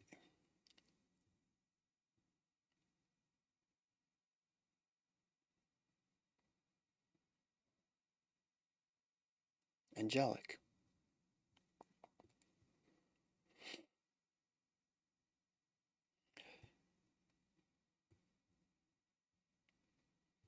Just masterpiece of like 3.5 minutes.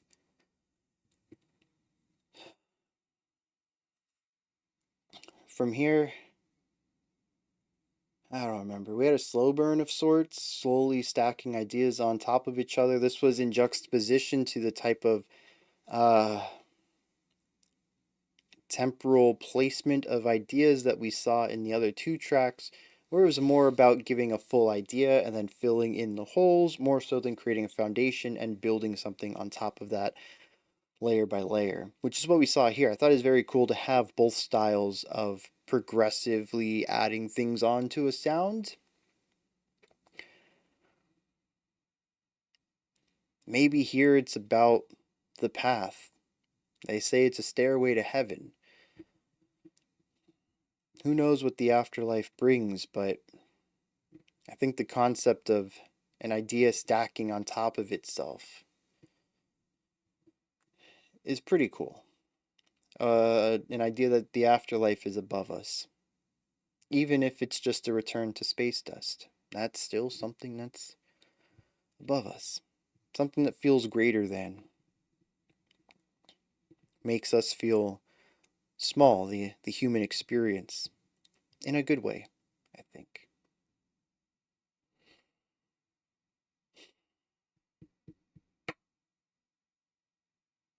There's probably some more things in this track. I can't remember them, to be honest. I have a tough time keeping myself together just talking about this, and I don't know why. We've talked about sad songs. We've talked about songs about death of loved ones before. I don't get it. This hurts. This album refuses to allow me to have any distance between it. Anywhere to put my brain between my body and the song. It's injecting itself directly into my veins. I'm going to look up some lyrics. We'll see where we go from there. Alright, vocabulary time with Bryan.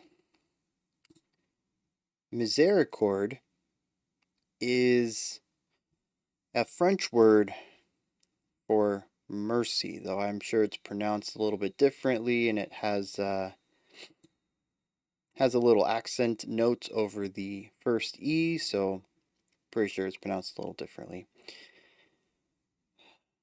Mercy.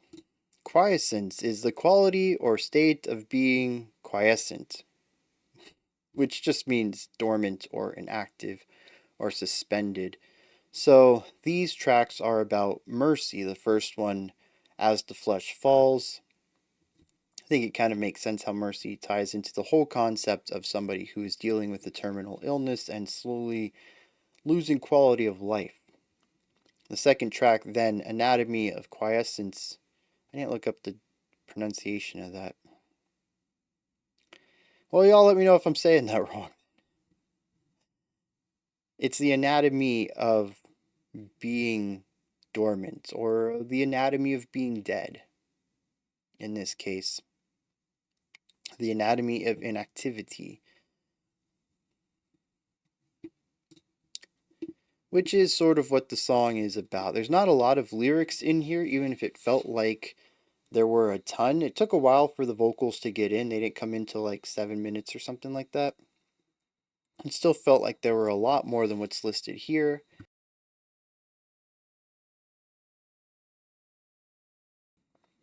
Fall into the abyss of the sky. Epitaph. None of God, one of I. Yeah, the abyss of the sky, like I said, a non-religious afterlife, turning back into stardust to fall into space, the abyss of the sky. The epitaph, the note written about the person, says none of God, one of I. A revocation of religion, a focus of the self, of the individual. From here it says, precipice of all I release myself, radiant and real, purged agony, all of the grief, acceptance, my arms aloft, my crucifix, lived my way, fall away. The idea of accepting the death. I lived the way I wanted to. I accept that this is my next part. Purge this agony and grief from my body. Allow me to be radiant and real. It's about acceptance into the afterlife.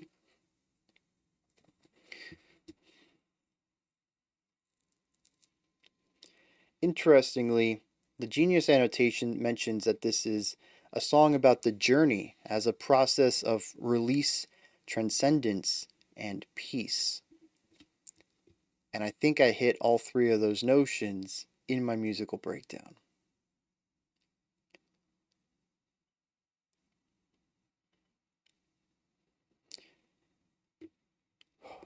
Okay. Moving on. This album's taken a lot out of me.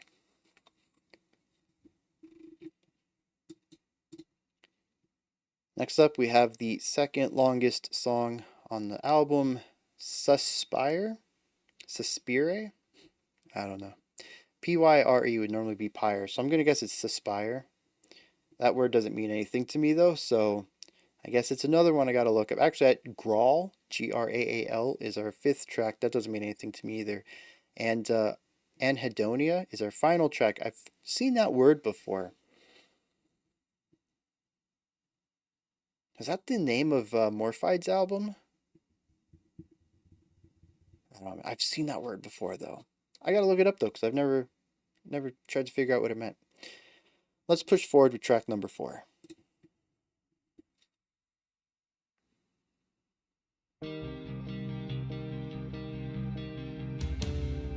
Oh yeah, the last track had moments like this too. Bringing down a lot of the intensity and focus on quieter moments. I mean, the drums aren't quiet, but getting away from the heavy distorted guitars though.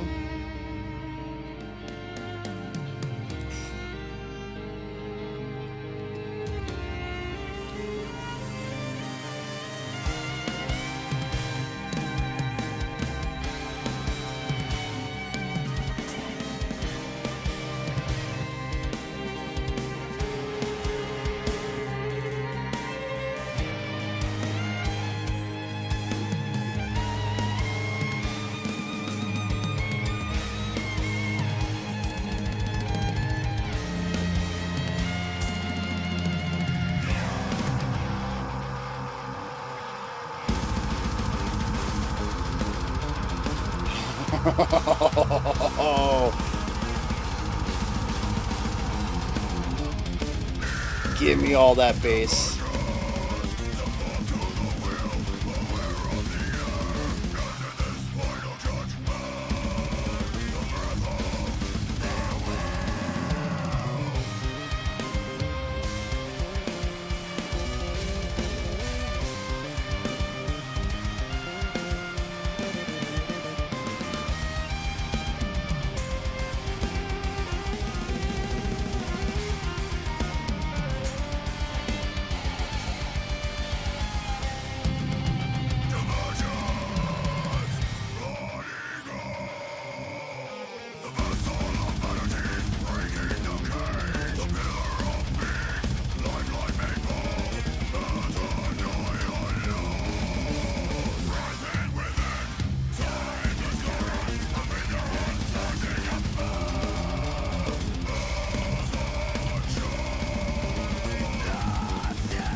I love hearing all the influences in the violin parts.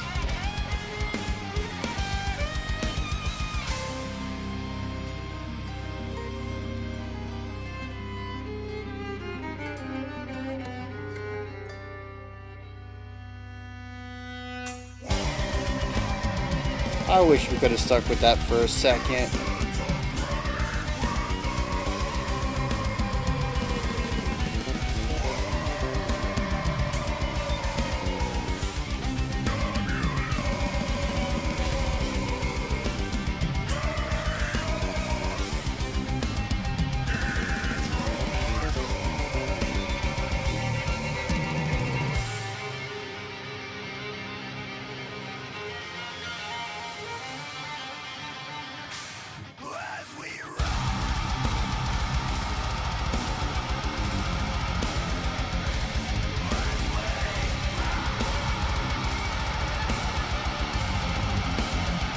Interesting having a bit more of a noisier component to the violin.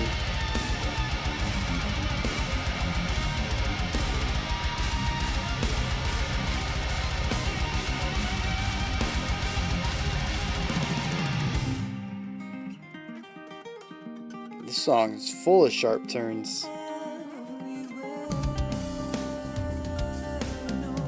Dude, you hear the drums? You hear the bass?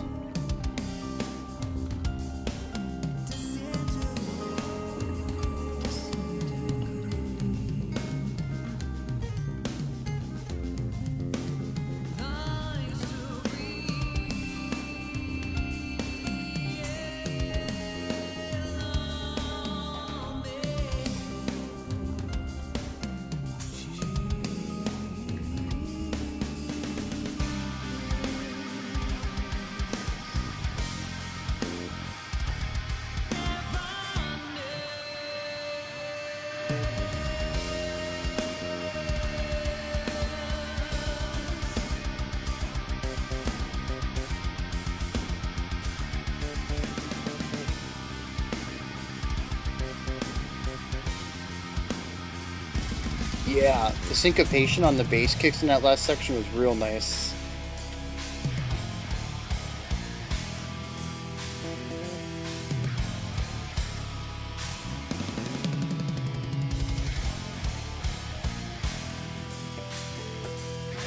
Look at that bass harmonics? Boy!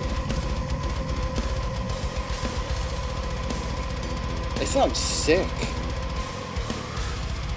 I need to learn bass harmonics. I can do them on guitar. I never thought to do them on bass though.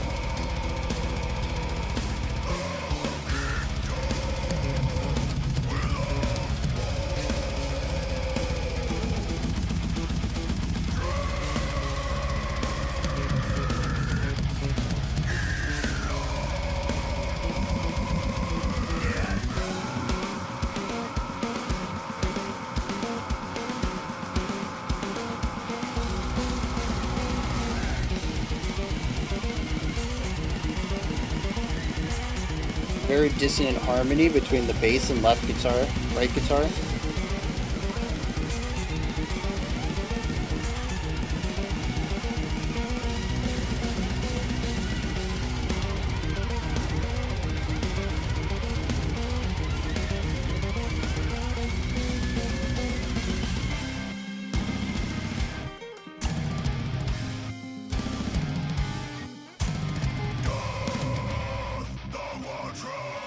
All that we touch, all that we are.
The groove that the bass kicks were laying down.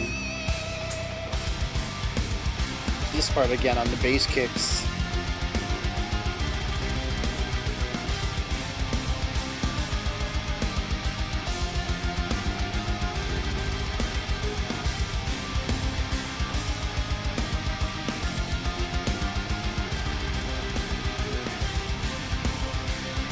Sounds like he's playing the game where you don't let a single cymbal stop moving.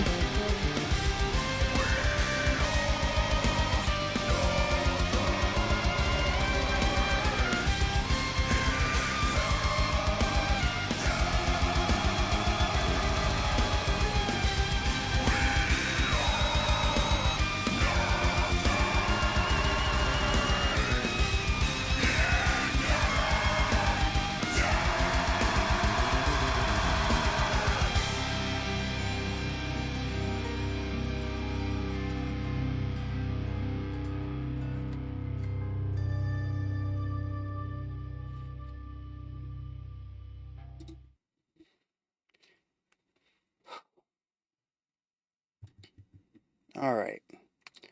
This song certainly leans even more so into the death side of things, and at the moment I think it's my least favorite track so far.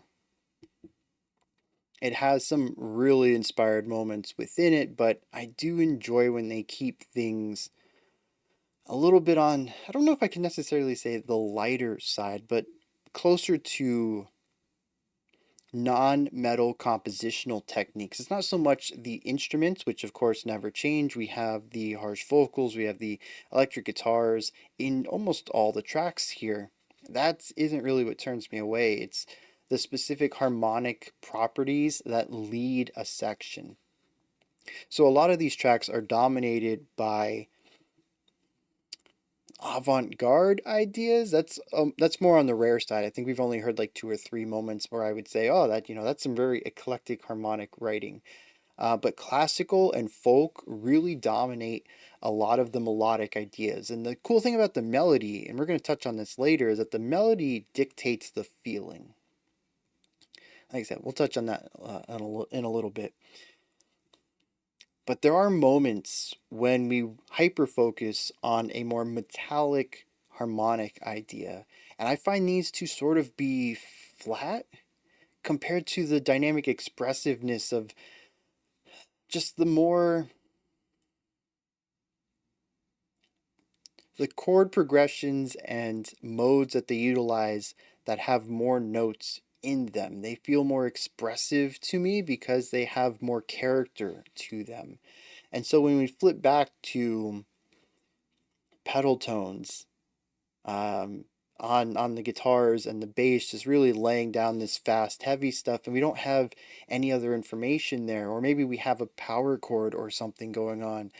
Just three simple notes giving us our harmonic information with nothing above it to modify it into something a bit more expressive.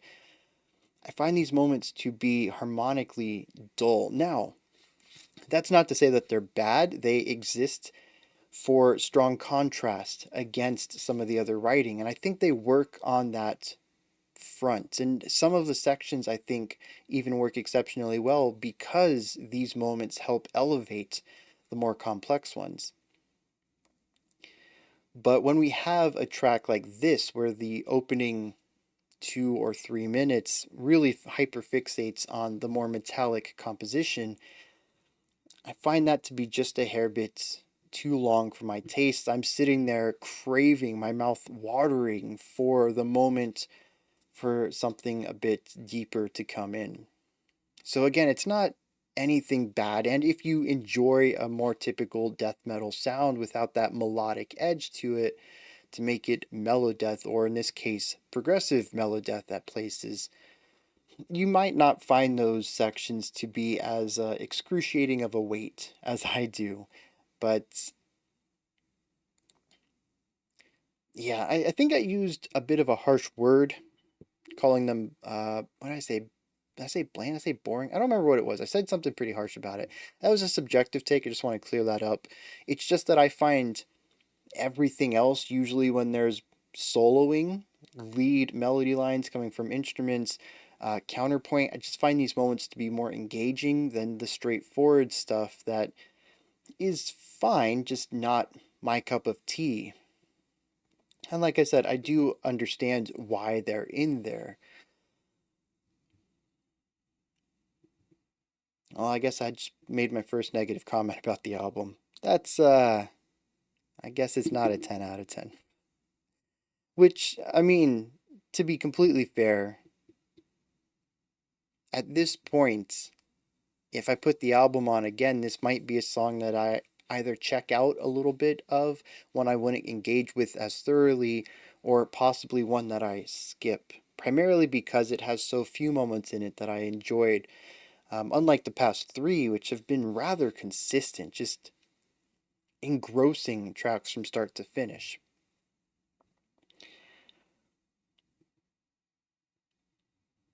Now, I want to talk about the drumming real quick. I had mentioned way early on that the drummer is more of a functional drummer with little elements of ornamental play in there. I don't think I could be further wrong. I don't know if I just misheard it given all the stuff I was trying to pay attention to in Equus, or if the drumming actually was a bit on the more functional or simple side there and just has ramped up over the songs. But dude, this drummer is bonkers. Particularly though, I'm most fond of the drumming when we're not in straightforward metal sections, primarily when we can get away from the heavy bass kick focus, and look at something that's a bit more varied in what the drummer chooses to play. These often come in the quieter, more not necessarily serene sections, but contemplative, I think would be a good term for most of the time this comes around. Anytime we take the intensity down and we just kind of chill for a little bit, usually focus on acoustic guitar. If there's an acoustic guitar, the drummer's killing it every single time. It's like the drummer has a message. He sees the guitars put down an electric and pick up an acoustic. He's like, it's my time to shine. Just does like beautiful melodic drumming technique.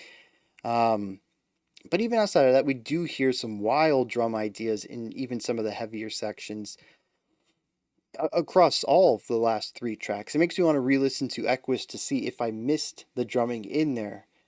Again, because there's just so much to take in on a first listen. And even a second listen, I suppose. But I don't remember anything like this. I think it was the second track. I was like, oh, actually, no, this drummer's pretty much on fire right here.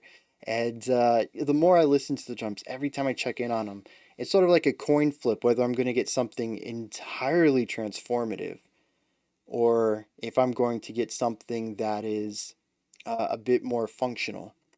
But those transformative moments are just beautiful, especially when rhythmically it dances around what the bass is doing, focusing on different accent points than what the bass chooses to accent, and really creating these nice polyaccent ideas. I don't know if there's a phrase for that, a nice little musical term, but like counterpoint or polyrhythms, but just for accent points. I mean, I guess technically it's a polyrhythm. The accent points create their own rhythm and groove, and these are two different grooves going on. Yeah, that probably gets wrapped up in that phrase. Just gorgeous stuff, though. I apologize for saying that the drummer was intense but functional, to be the glue for the band. And they certainly fill that role when they need to. And once again, it's just really efficient composition coming from this group. They know when to add how many layers is overkill, when there's room to do extra stuff. It's they have a fantastic idea of both music and their vision. And so the drummer ends up sort of shifting between these two modes of basically being another lead instrument at times and sitting in the background and being a you know a bass kick metronome. Those bass kicks still blow my mind. The dude's just he's a beast. The other thing I wanted to touch on is the violin in two factors. The first one is how much of a human factor it brings to the performance. I've mentioned this a few times lately, especially a couple weeks back on favorite solos, tasteful solos. That's what it was. Tasteful solos week. Part of that was basically a lot of the guitarists that week implementing dynamic quality to their performance. It wasn't so much did they hit the right notes, it was how did they hit the notes, or in another way of saying, did they hit the correct notes correctly? This is not something we see too often in heavier rocks and metals. Plenty of it happened in the blues rock era. But to me, this is something that I more closely relate to jazz, blues, and classical. Basically, everything pre-electric. We do have some of this with keyboards and stuff, with mod wheels and pitch sliders and stuff like that. But yeah, a lot of digital equipment sort of, it's either on or off. You don't really get to play around with how the note is performed when you're just playing a sample.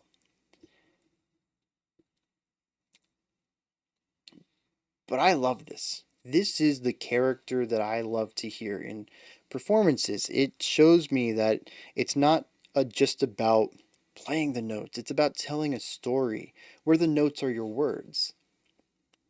Different notes have different inflections. Are they sharp? Are they long and held out? Is it a long attack or a soft attack? How quiet or loud is the note? Does it swell into something? Is there a sforzando where you hit the note at full volume and bring it down to bring it back up? Do you just leave it down there? How are you playing the note? And the violin, this man can play the. I mean, yeah, he's got some shred, right? He's got chops. But that honestly is not what surprises me most whenever he puts that bow to string. He tells stories. His violin playing is evocative every single time. And if he chooses to be consistent with his note delivery, there is purpose to that. It stands out against the rest of the ways that he has played that instrument. And the cool thing is that he doesn't relegate this just to specific moments. The whole band could be playing metal music, which is pretty much one attack style, one volume all the time. It's metal. And he'll still bust out these varying inflections in his violin work. It is just I could listen to him play alone, honestly. I love it. The tone of the instrument, the way he plays it, the way that he crafts melodies.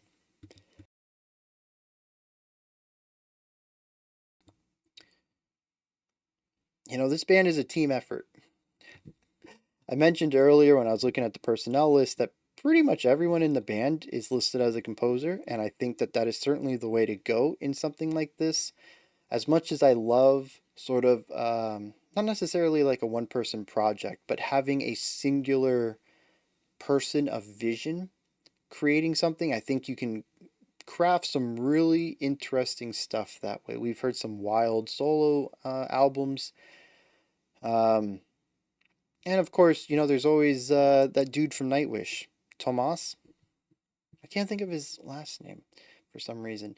He's the mastermind behind like all of it. And yeah, Nightwish puts out some phenomenal idea, or yeah, some phenomenal art.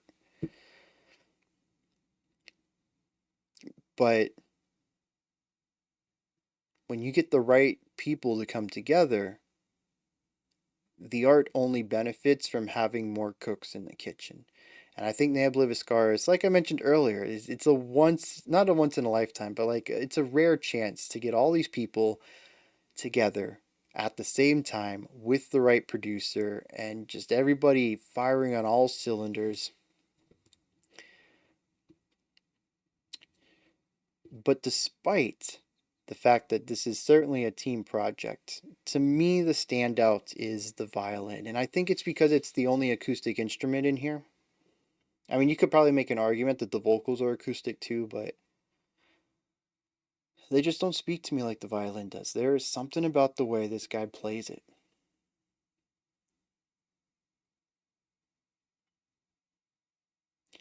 But that's only one half of the equation. I mean, you could play the electric guitar with inflection and dynamics too, right? The other half is what the violin brings to the table in terms of harmony. I mentioned that when it comes to the guitars and the bass guitar, the metal side of stuff, we tend to have a bit more of a shallower harmonic resonance. They tend to focus on smaller chords, simpler keys, that kind of thing. It's not bad, but it's what creates the death metal base for the band to experiment on top of. A lot of that experimentation comes in melodic freedom. You see, when your band is playing a chord progression that is comprised of not a lot of notes, especially if they're doing just root tones, which means you only really have on a 4-chord progression 4 notes to worry about, or even if they're playing power chords, which are only 2 notes each, so we only have 8 notes to worry about, 2 at any given time, you have a lot of freedom to put stuff on top of that. Basically, what they're doing is creating an ambiguous harmonic component.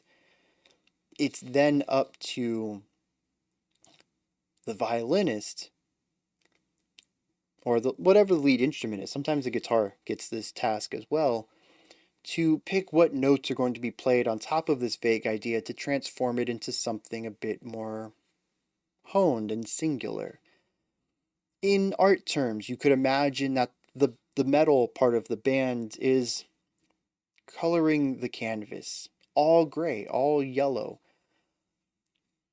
It's sort of art already. It's a bit on the simpler side, but you have a concept here. There has been art that is just one canvas painted one color before. It's then up to the lead instrument to take the paint, the paintbrush, and the full palette and put a picture on top of this background to really refine down what it is that they're doing.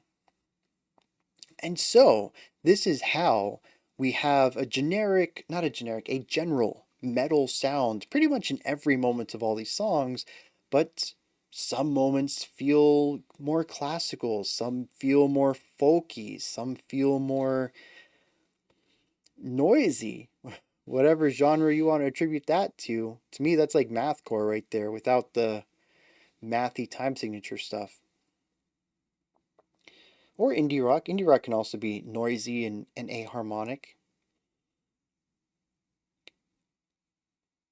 And it allows the violin, who typically takes this section, like I said, the guitar sometimes take it, the bass has some lead sections, but a lot of the time it's the violin who is presenting the melody that defines and gives context to the more metal chordal ideas.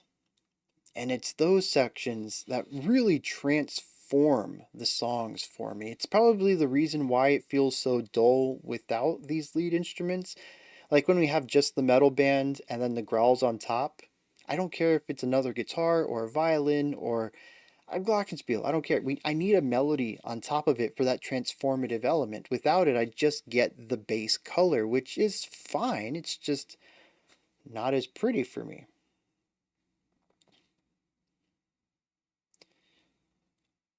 So yeah, the violinists, the way that he plays, pitch wise, harmonically, where he takes melodies, and the way that he plays physically, how he moves the bow against the strings, elevates almost every moment of every track for me that the violin is a part of. I guess the last thing I want to bring up is just how noisy this track was, and the violin was a part of that. The back half of this track had many sections that were just completely atonal, aharmonic, going for more of an noise rock, avant-garde kind of approach. No harmonic properties, just make a lot of sound. I appreciate them from an artistic angle. Maybe when I read the lyrics, they'll make sense for their purpose, their inclusion in this track, but I found those moments to very clearly not be something I enjoyed, which paired with the larger predominance of the pure metal sound here without any embellishment to it, is why this song, it didn't really hit me as hard. It's a solid 6 out of 10. 7 out of 10. It's a good track. It has a lot of ideas in it. It's just as varied as anything else, and I think they do a great job still combining callbacks and pairing some ideas that were present in one section into another and recontextualizing riffs and melodies and stuff. It's just missing that oomph. On the whole, there are moments that have the expanded context that I like, but they are, instead of the default like they were in the past tracks, they're more of the exception. We sometimes go in that direction rather than the other tracks which really focused on stuff like that. All right. Lyrics. All right. Suspyre is a word, but it's spelled differently. S-U-S-P-I-R-E, not P-Y-R-E. It means to draw a long, deep breath. It is analogous to a sigh. Now, a pyre, P-Y-R-E, is a heap of wood for burning a dead body, or a pile of materials to be burned. However, I think the first is the definition they're looking for. So this is a long sigh that deals with the passage of the physical remains of the dead. Finding something that makes these two ideas exist together. The idea of air, of breath, comes in right at the beginning. It says, kneel, convergence, deformed to the will, O air of the air. And in this final judgment, the breath of farewell. What is the air of the air? What would be the kin of air? I don't know. It's an evocative idea that I don't know means anything to me. But then we lean into the idea that the final judgment is the breath of farewell. Interestingly, the very next stanza starts with divergence, whereas our first one said kneel convergence. It says the vessel of vanity, breaking the cage, the pillar of being, life-lined maypole, ascension. I read this as sort of a carrying on of the last idea we had. Looking at movement 2 of Misericorde, that was a song about accepting death and passing on into peace. This is also a song about ascending past the mortal plane, breaking out of our vessel, a cage, and ascending. If there's anything to be a type of chorus in here, it's this stanza. It says Aeolian, life ephemeral, soaring, reeling, free of mortality, winds imperial, awake of mortality, we are nothing.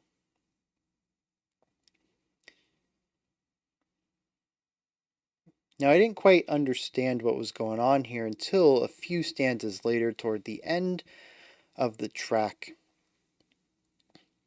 This idea of being awake of mortality but being nothing.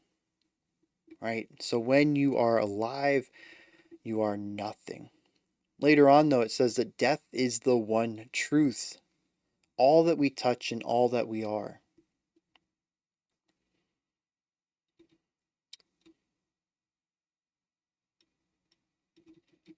Something interesting is that the rest of this stanza is an expansion of something we saw earlier. A couple stanzas back, it says, everywhere, nowhere, disintegrate, light's debris, elemental, shapeless events. Heaviness, sorry. Events is not a word. Heaviness. These just feel like random words thrown out there. They have some sort of connection to each other. Disintegrate is to like to break away. Light's debris is about something that's broken. That's what debris is. But light is followed also by elemental. Light is a type of element. It is one of the, I mean, it's not a base element like fire or water or something like that. But I mean, it was one of the first things in most creation myths is the creation of light.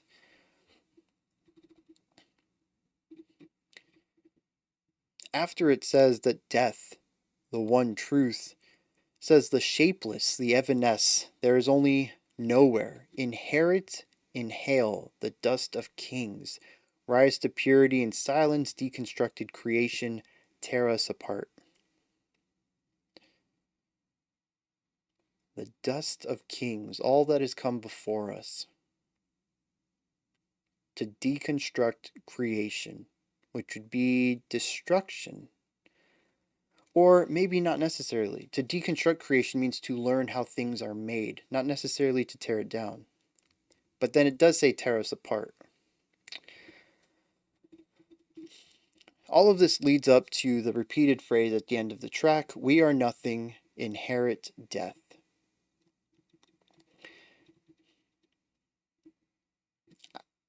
I have a general idea of what this track is about.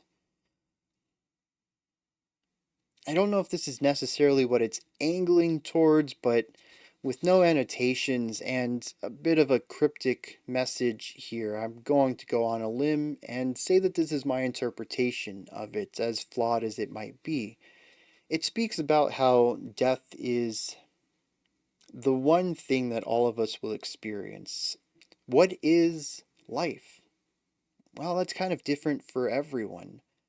Life can be effortless, fun, joy. It can also be heartbreak. It can be pain. It can be torture. Everyone experiences life differently, and if everyone has their own truth, is there any truth? But all of us will eventually succumb to death. It is the one equalizer.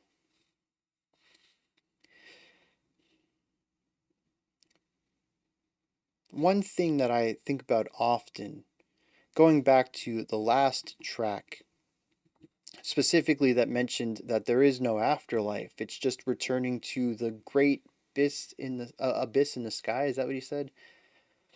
The idea of returning to stardust, of returning to nothing. Life is a blip. We spent billions of years as nothing. I've spent 30 some odd years as something. Maybe I'll live to 70, 80, 90, 100.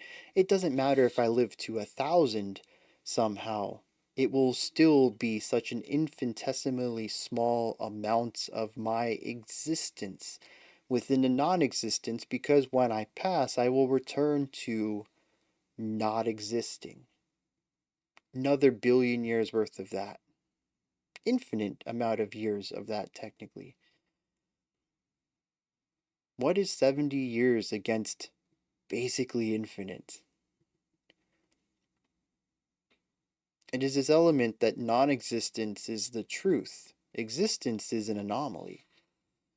That's sort of the feeling I get out of this, the concept of viewing death as an ascension, not in the religious sense of the good place usually being above us, but ascending to a higher plane of existence, that being non existence, possibly. what happens in this life is basically meaningless against everything else, which lines into the final moments. We are nothing. Inherit death. It's the only thing we get out of this, is to pass back to our original state. I don't know if that's what is going on here, but there is a hyper focus on death, and not a positivity to it, but some sort of empirical truth to that. I don't want to put words in their mouths. I don't want to say that this song itself is nihilistic or that it diminishes what life is, but it's the vibe I get from it.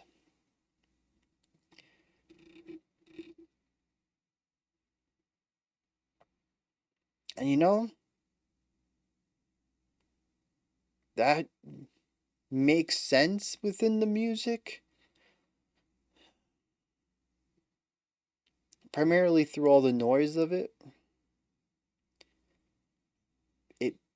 I think that the noisy sections, chaotic ones, are supposed to embody the chaos of life. The more straightforward, fairly standard death metal stuff that we get, especially like at the beginning of this track, is the simplicity of death. And it's the two of them bouncing off of each other, creating this wildly eclectic song that doesn't really want to focus on any one specific vibe for too long, as it tries to explore what life is, and more importantly, what it eventually realizes is what death is.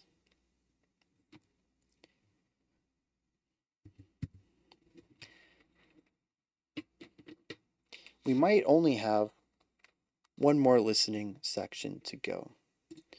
We're moving into our penultimate track, just shy of 9 minutes long, Graal, followed by the 3.5 minutes Anhedonia. If they run together, I'm going to let them go together, because like I said earlier, a little 3-minute snack at the end of this 5-course meal, I don't need to give a whole analysis to the Andes Mint of this album. Let's dive in, see what's going on.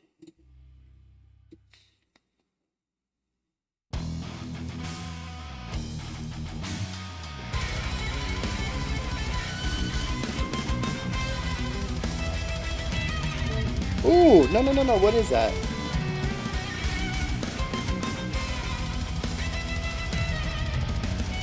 It isn't the exact... It isn't a one-to-one cover, but... it is paying homage to something, and I cannot think of what song it is.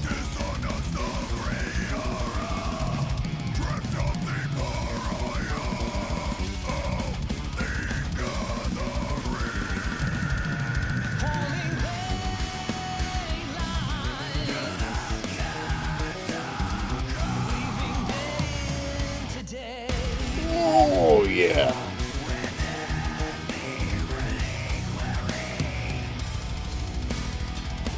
I had mentioned lead melodies, coloring songs, coloring moments. The vocals, clean vocals, are also one of those.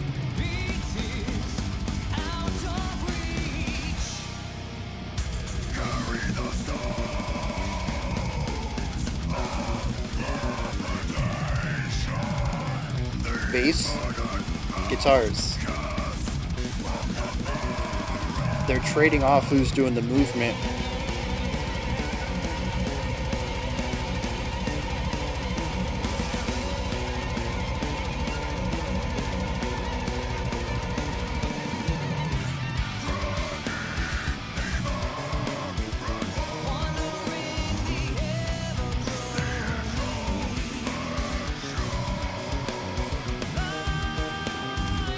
Yeah, we have a 3 against 4 polyrhythm going on here.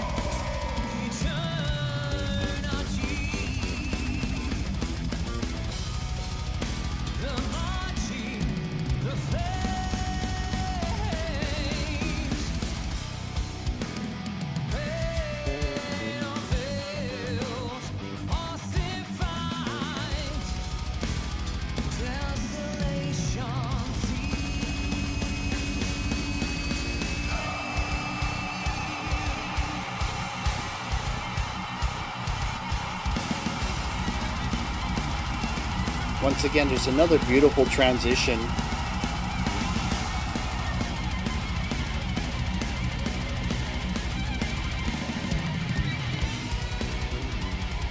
So that's the second time we've experienced that section. It's actually in 7/4.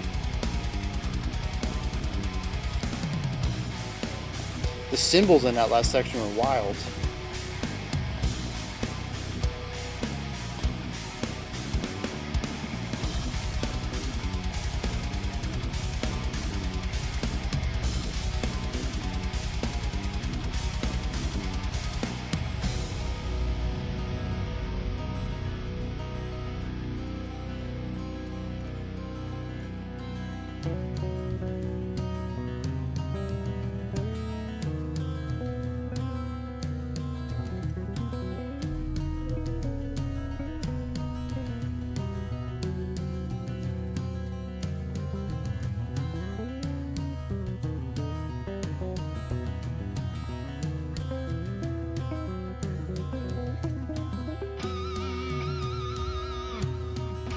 This bassist, man.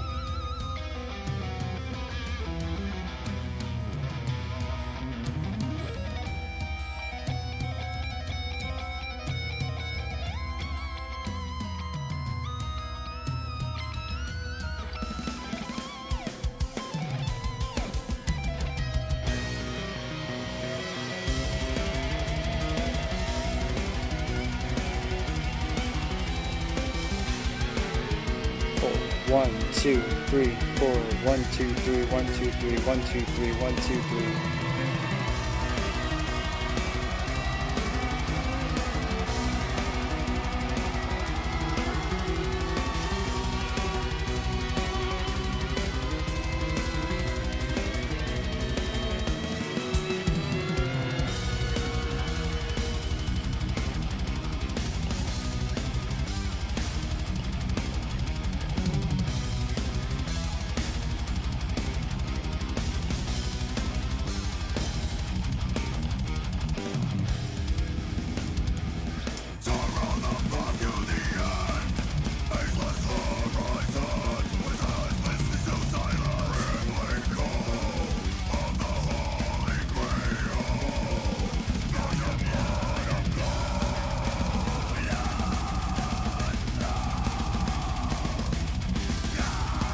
Wait, is this song called Graal? Not Graal?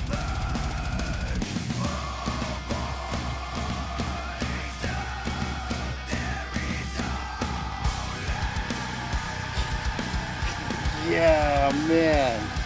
Such a sick transition.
So even though we're in 7, the snare is still focused on equidistant accents.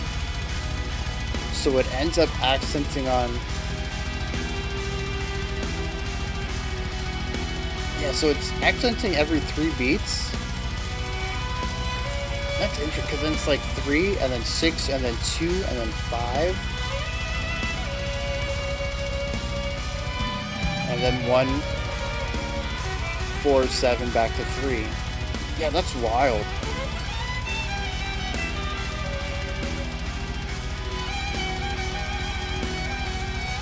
Actually, no, I was wrong. It's always 3 and 6.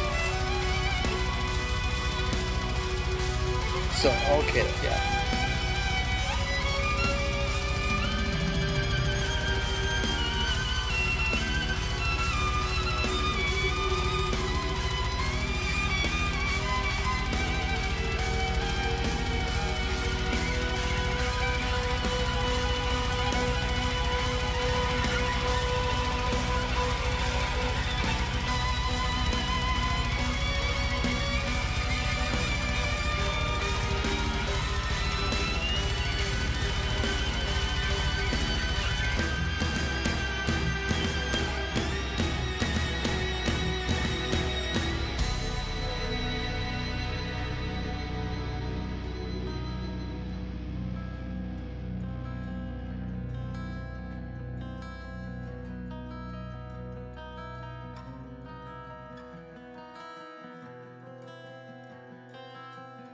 Yeah, so I like the guitar and violin solos on that track, but it also kind of favored a more metalier side, just like Suspyre did.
So, Graal, I think, is how that's pronounced.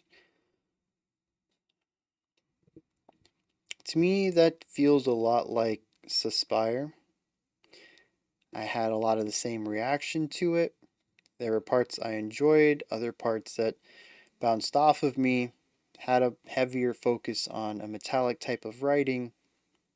However, the first clean vocal section that came up, the guitar solo, and the eventual violin solo that took us to the end were three moments that I enjoyed. I just wasn't a huge fan of the journeys that we needed to take to get to each of them. I'm curious if this same writing was seen elsewhere in the album, or if maybe I overlooked it because I was enjoying those more. Maybe I was more emotionally connected to those first three tracks. Maybe it was just my closeness to this album. The more I think about these tracks, they're not too dissimilar. Neo has a specific sound, specific style of composition that they go for. It's not a very eclectic album. It all has a singular vision and focus to it. Maybe I just became too familiar with it and began to nitpick it as I went on instead of allowing it to overcome me. I don't know. I do know, though, that at least my first time experience, tracks 4 and 5, didn't hit me anywhere near as hard as 1, 2, and 3. However, full idea of songs excluded, both tracks 4 and 5 have really phenomenal moments. I can point to specific bass lines, I can point to specific drum fills or drum ideas in general. Solos, duets, counterpoints, places where I go, yes, that section is awesome. There is even a couple of transitions in Grail that I was like, yeah, love it. Absolutely inspired to go from where you were to where you're heading. It was such a smooth idea despite kind of using some rough ideas within there. It's an evolution of a sound, even if that sound is a bit jagged and rhythmic and textural. Everything in it is still fantastically composed. I just found that I enjoyed some moments a lot more than others, which makes the back end of this album feel a bit spotty. And again, I will shoulder the responsibility of this, at least after this first listen.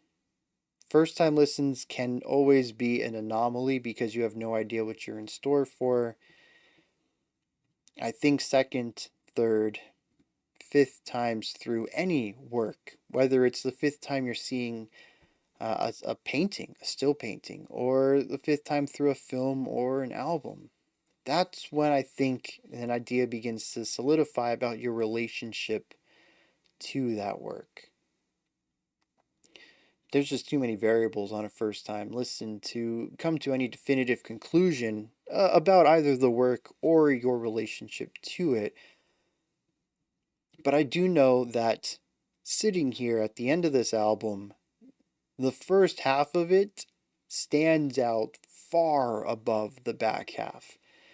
The first half just filled me with moments of elation and joy and sorrow, and I don't know if that was more me or more the music.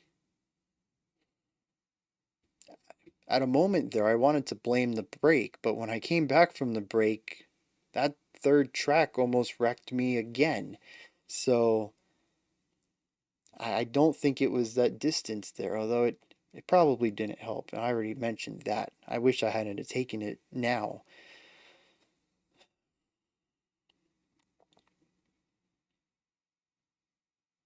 So, regardless of if there are any differences between the first three tracks and the second two, my experience says that I enjoyed the first half a lot more.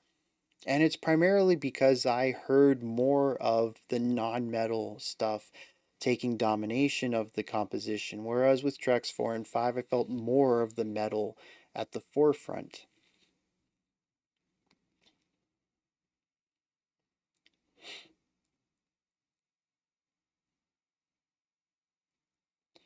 Pretty much everything that I have said so far continues to be my experience with this album. The bass is just so filthy.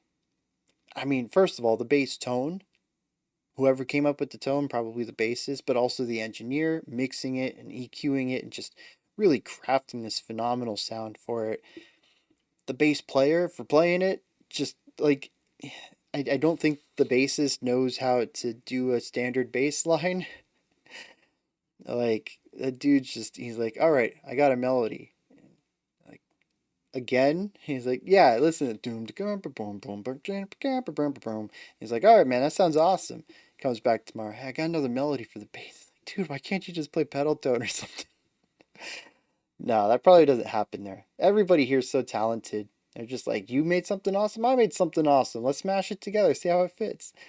I can't believe all the chops in this. The drummer is sick. The bassist is sick. The guitarist, the few times that they decide to take lead and get off of, chords and pedal tones, sick. Absolutely sick. The vocalist has two gnarly harsh vocals.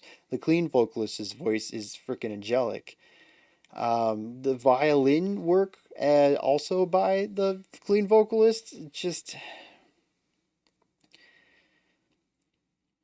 how do you get this group of people all together? Do they all come from Australia? Are they all like hometown buddies? Like, what happened over there that caused all this skill to be condensed in such a small part of the world at the same time? Like, what's the age difference? The widest age difference in the group?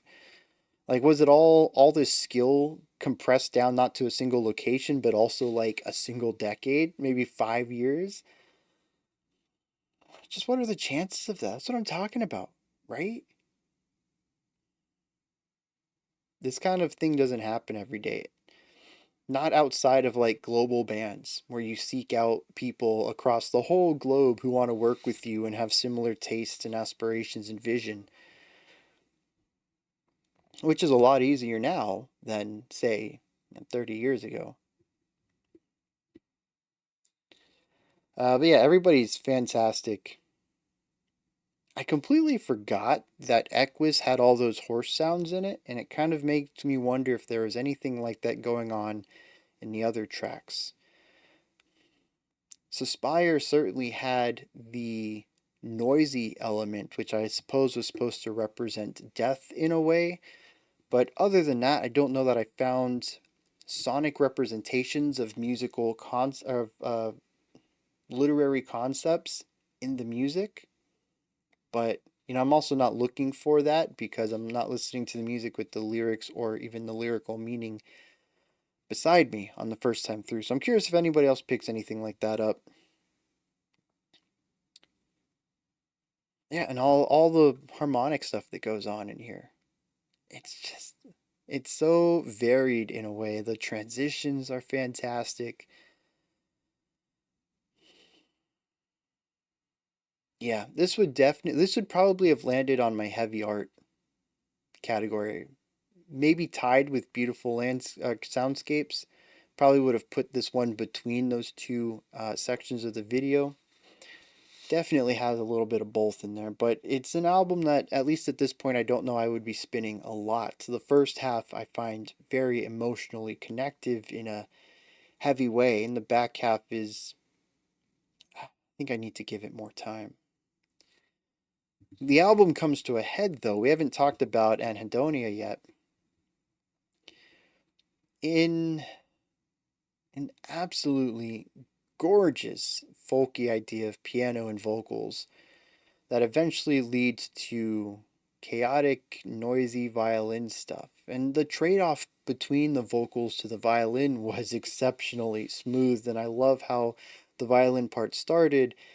I think the end works from an artistic perspective. This album is obviously hyper focused on death. We have the death of nature of animals, a force coming through and wiping it out with fire. We have the death of a person, terminal illness, knowing that death is around the, oh, that's another, it's not just a focus on death. Equus is about an unstoppable force. It doesn't really talk about the inevitability of death, but in that moment, there's so many animals and plants that can't escape it. It is inevitable in a way. Tracks 2 and 3 speak about the inevitability of a terminal disease, and track 4 talks about how it's the great equalizer. It's the one truth that all of us experience. I'm curious what then Graal will be about, but to say this album is focused on the end, and the end being represented as chaos, it's noise, it's,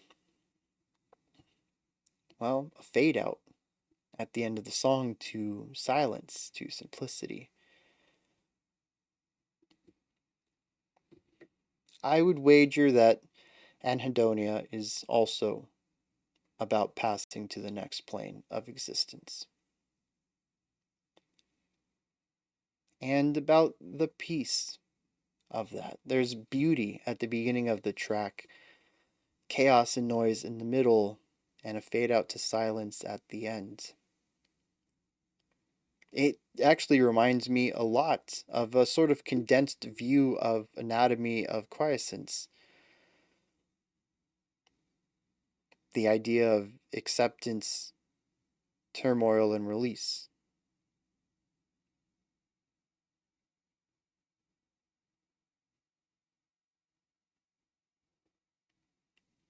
Let me look at the lyrics for Graal, whatever it's called. And then I'll wrap up my thoughts on the album. Graal is,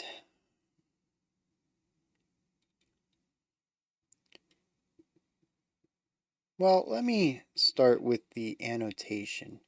It says this song explores the inner journey to understand our own self-worth, traversing the results of oppression and mistreatment. There's definitely oppression and mistreatment in here. There's also a type of disillusionment with life through that perspective, but I'm not too sure it actually looks much on self-worth. It says dust of dissonance, the gray aura, drift of the pariah of the gathering, hauling ley lines through the catacombs, weaving day into day within the reliquary. The heart that beats is out of reach. I like that line because it speaks to the ability to find one's humanity. You can't. As much as you want to, it is just outside of your grasp. It says, carry the stones of lapidation, the burden outcast, walk the barren vast.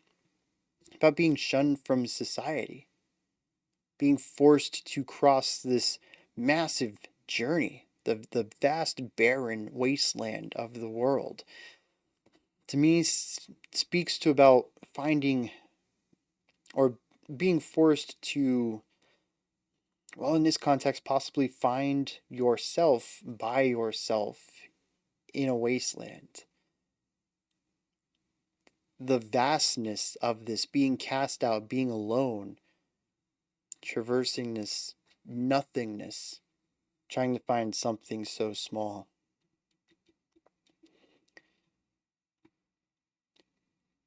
Talks about being flayed, about marching past the pain of veils. By the end says sorrow, the path to the end, faceless horizon where silence listens to silence.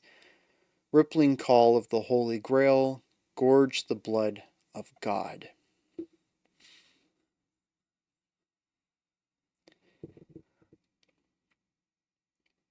To me, it seems like this was a task that failed, never got completed. Ended up ending in sorrow. A faceless horizon, nothing on the edge, silence listening to silence, no one speaking. The final stanza says, blood of God of self. Once again, bringing in a parallel between a god versus the self, something that we saw earlier in, was that the second track? I think it was, As the Flesh Falls. Something about epitaph, none for God, one for I, or something like that. So, blood of God of self. Purge all poison, there is only dust, humanity is gone. Yeah, I feel like this one sits just outside of my grasp, but it does seem to focus once again on the fragility of life, the difference of experience. If the last song said that everybody's life is different and thus there is no truth to life, this one looks at what could be a very bad life experience. Constant pain and torture and abuse, shunned by society, living alone. The only answer to the silence is more silence. This is not a life worth lived. By the end, he mentions humanity is gone. It is a song, the lone song on the track, that seems to focus on life and finds nothing positive to it, acting as a mirror, a reflection of the other ideals of the album that speak about death being this positive force, or at least this neutral force. In some cases, it's just an absolute truth that happens. In another case, it's a release of the pain, something you must accept if you want to find a better existence. In another case, we have the uncaring tragedy of death.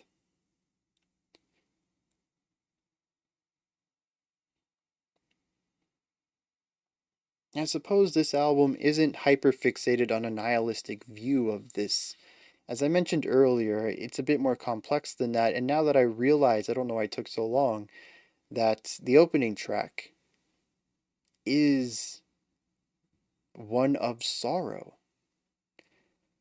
You know, our second song, it's mixed. It's bittersweet. This person's obviously in pain. That sucks. They're gonna die. That sucks for their family. Probably sucks for them too, but also their life isn't in a great state right now. Death can offer relief for that. So we have a song where death is a tragedy and a song where death is a release. And then we have a song that death is truth. And finally, we have a song that life sucks. Or, I suppose, in the non absolute realm perspective that we have on this album, this life of this person sucks. Maybe that's not everyone's. And all of this leads to a head with our final track, an instrumental that seems to be about letting go. At least that's how I feel it. It starts off beautifully. It finds a midpoint where it embraces chaos, and then it fades out to silence for an extended bit of period by the end of the track, finding a sort of peace against that harmonic dissonance.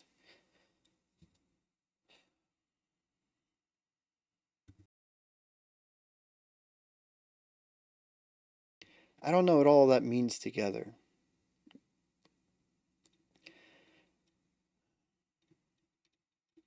And I do find that lyrically, along with musically, the back half of this album is a lot less evocative for me. I don't connect with it quite as much as I did with the first three tracks, but they are keeping on some sort of point and some sort of purpose or theme throughout all of this. I feel like I'm just on the cusp of understanding it, but sadly it slips through my fingertips. Those are my thoughts. Ne Obliviscaris, Exul. One quick thing before we wrap up. Exul, as far as I can tell, is an old British English word that is obsolete now. Its usage spiked about 1750. It was used a little bit in the early 1700s, but it's basically been unused since the mid to late 1800s. Assuming this is correct, it means an exile, a person who has been banished. It can also be used as a verb, to exile or to banish.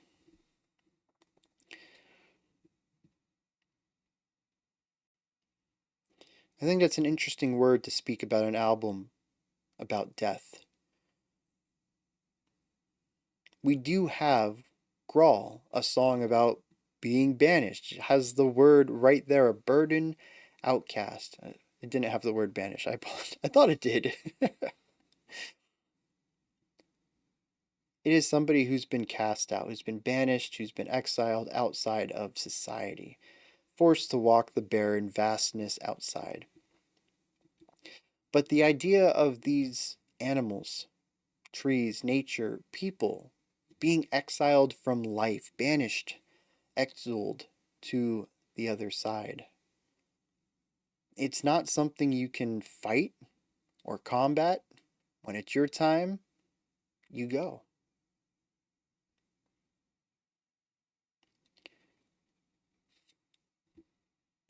I think that's an interesting word to use for an album about death, because it makes it feel like the concept here isn't about passing on to the next. It's about being kicked out of the present. And that puts an interesting spin on everything here. Primarily that, to me, it's the opposite idea for our second song about where death is a release from this pain and the acceptance creates an element of relief. But it does seem to fit our first song. The animals that it spoke of, the bones left over after the wildfire, those creatures were exiled from this planet, from this existence.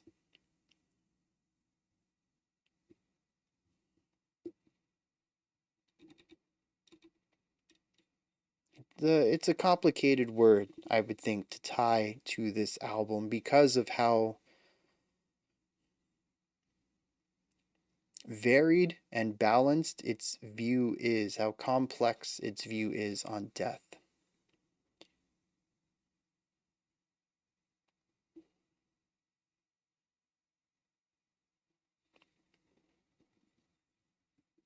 Those are my thoughts. Ne Obliviscaris, Exul. What did you think of this album? Anything that stood out to you? Anything you'd like to correct me on?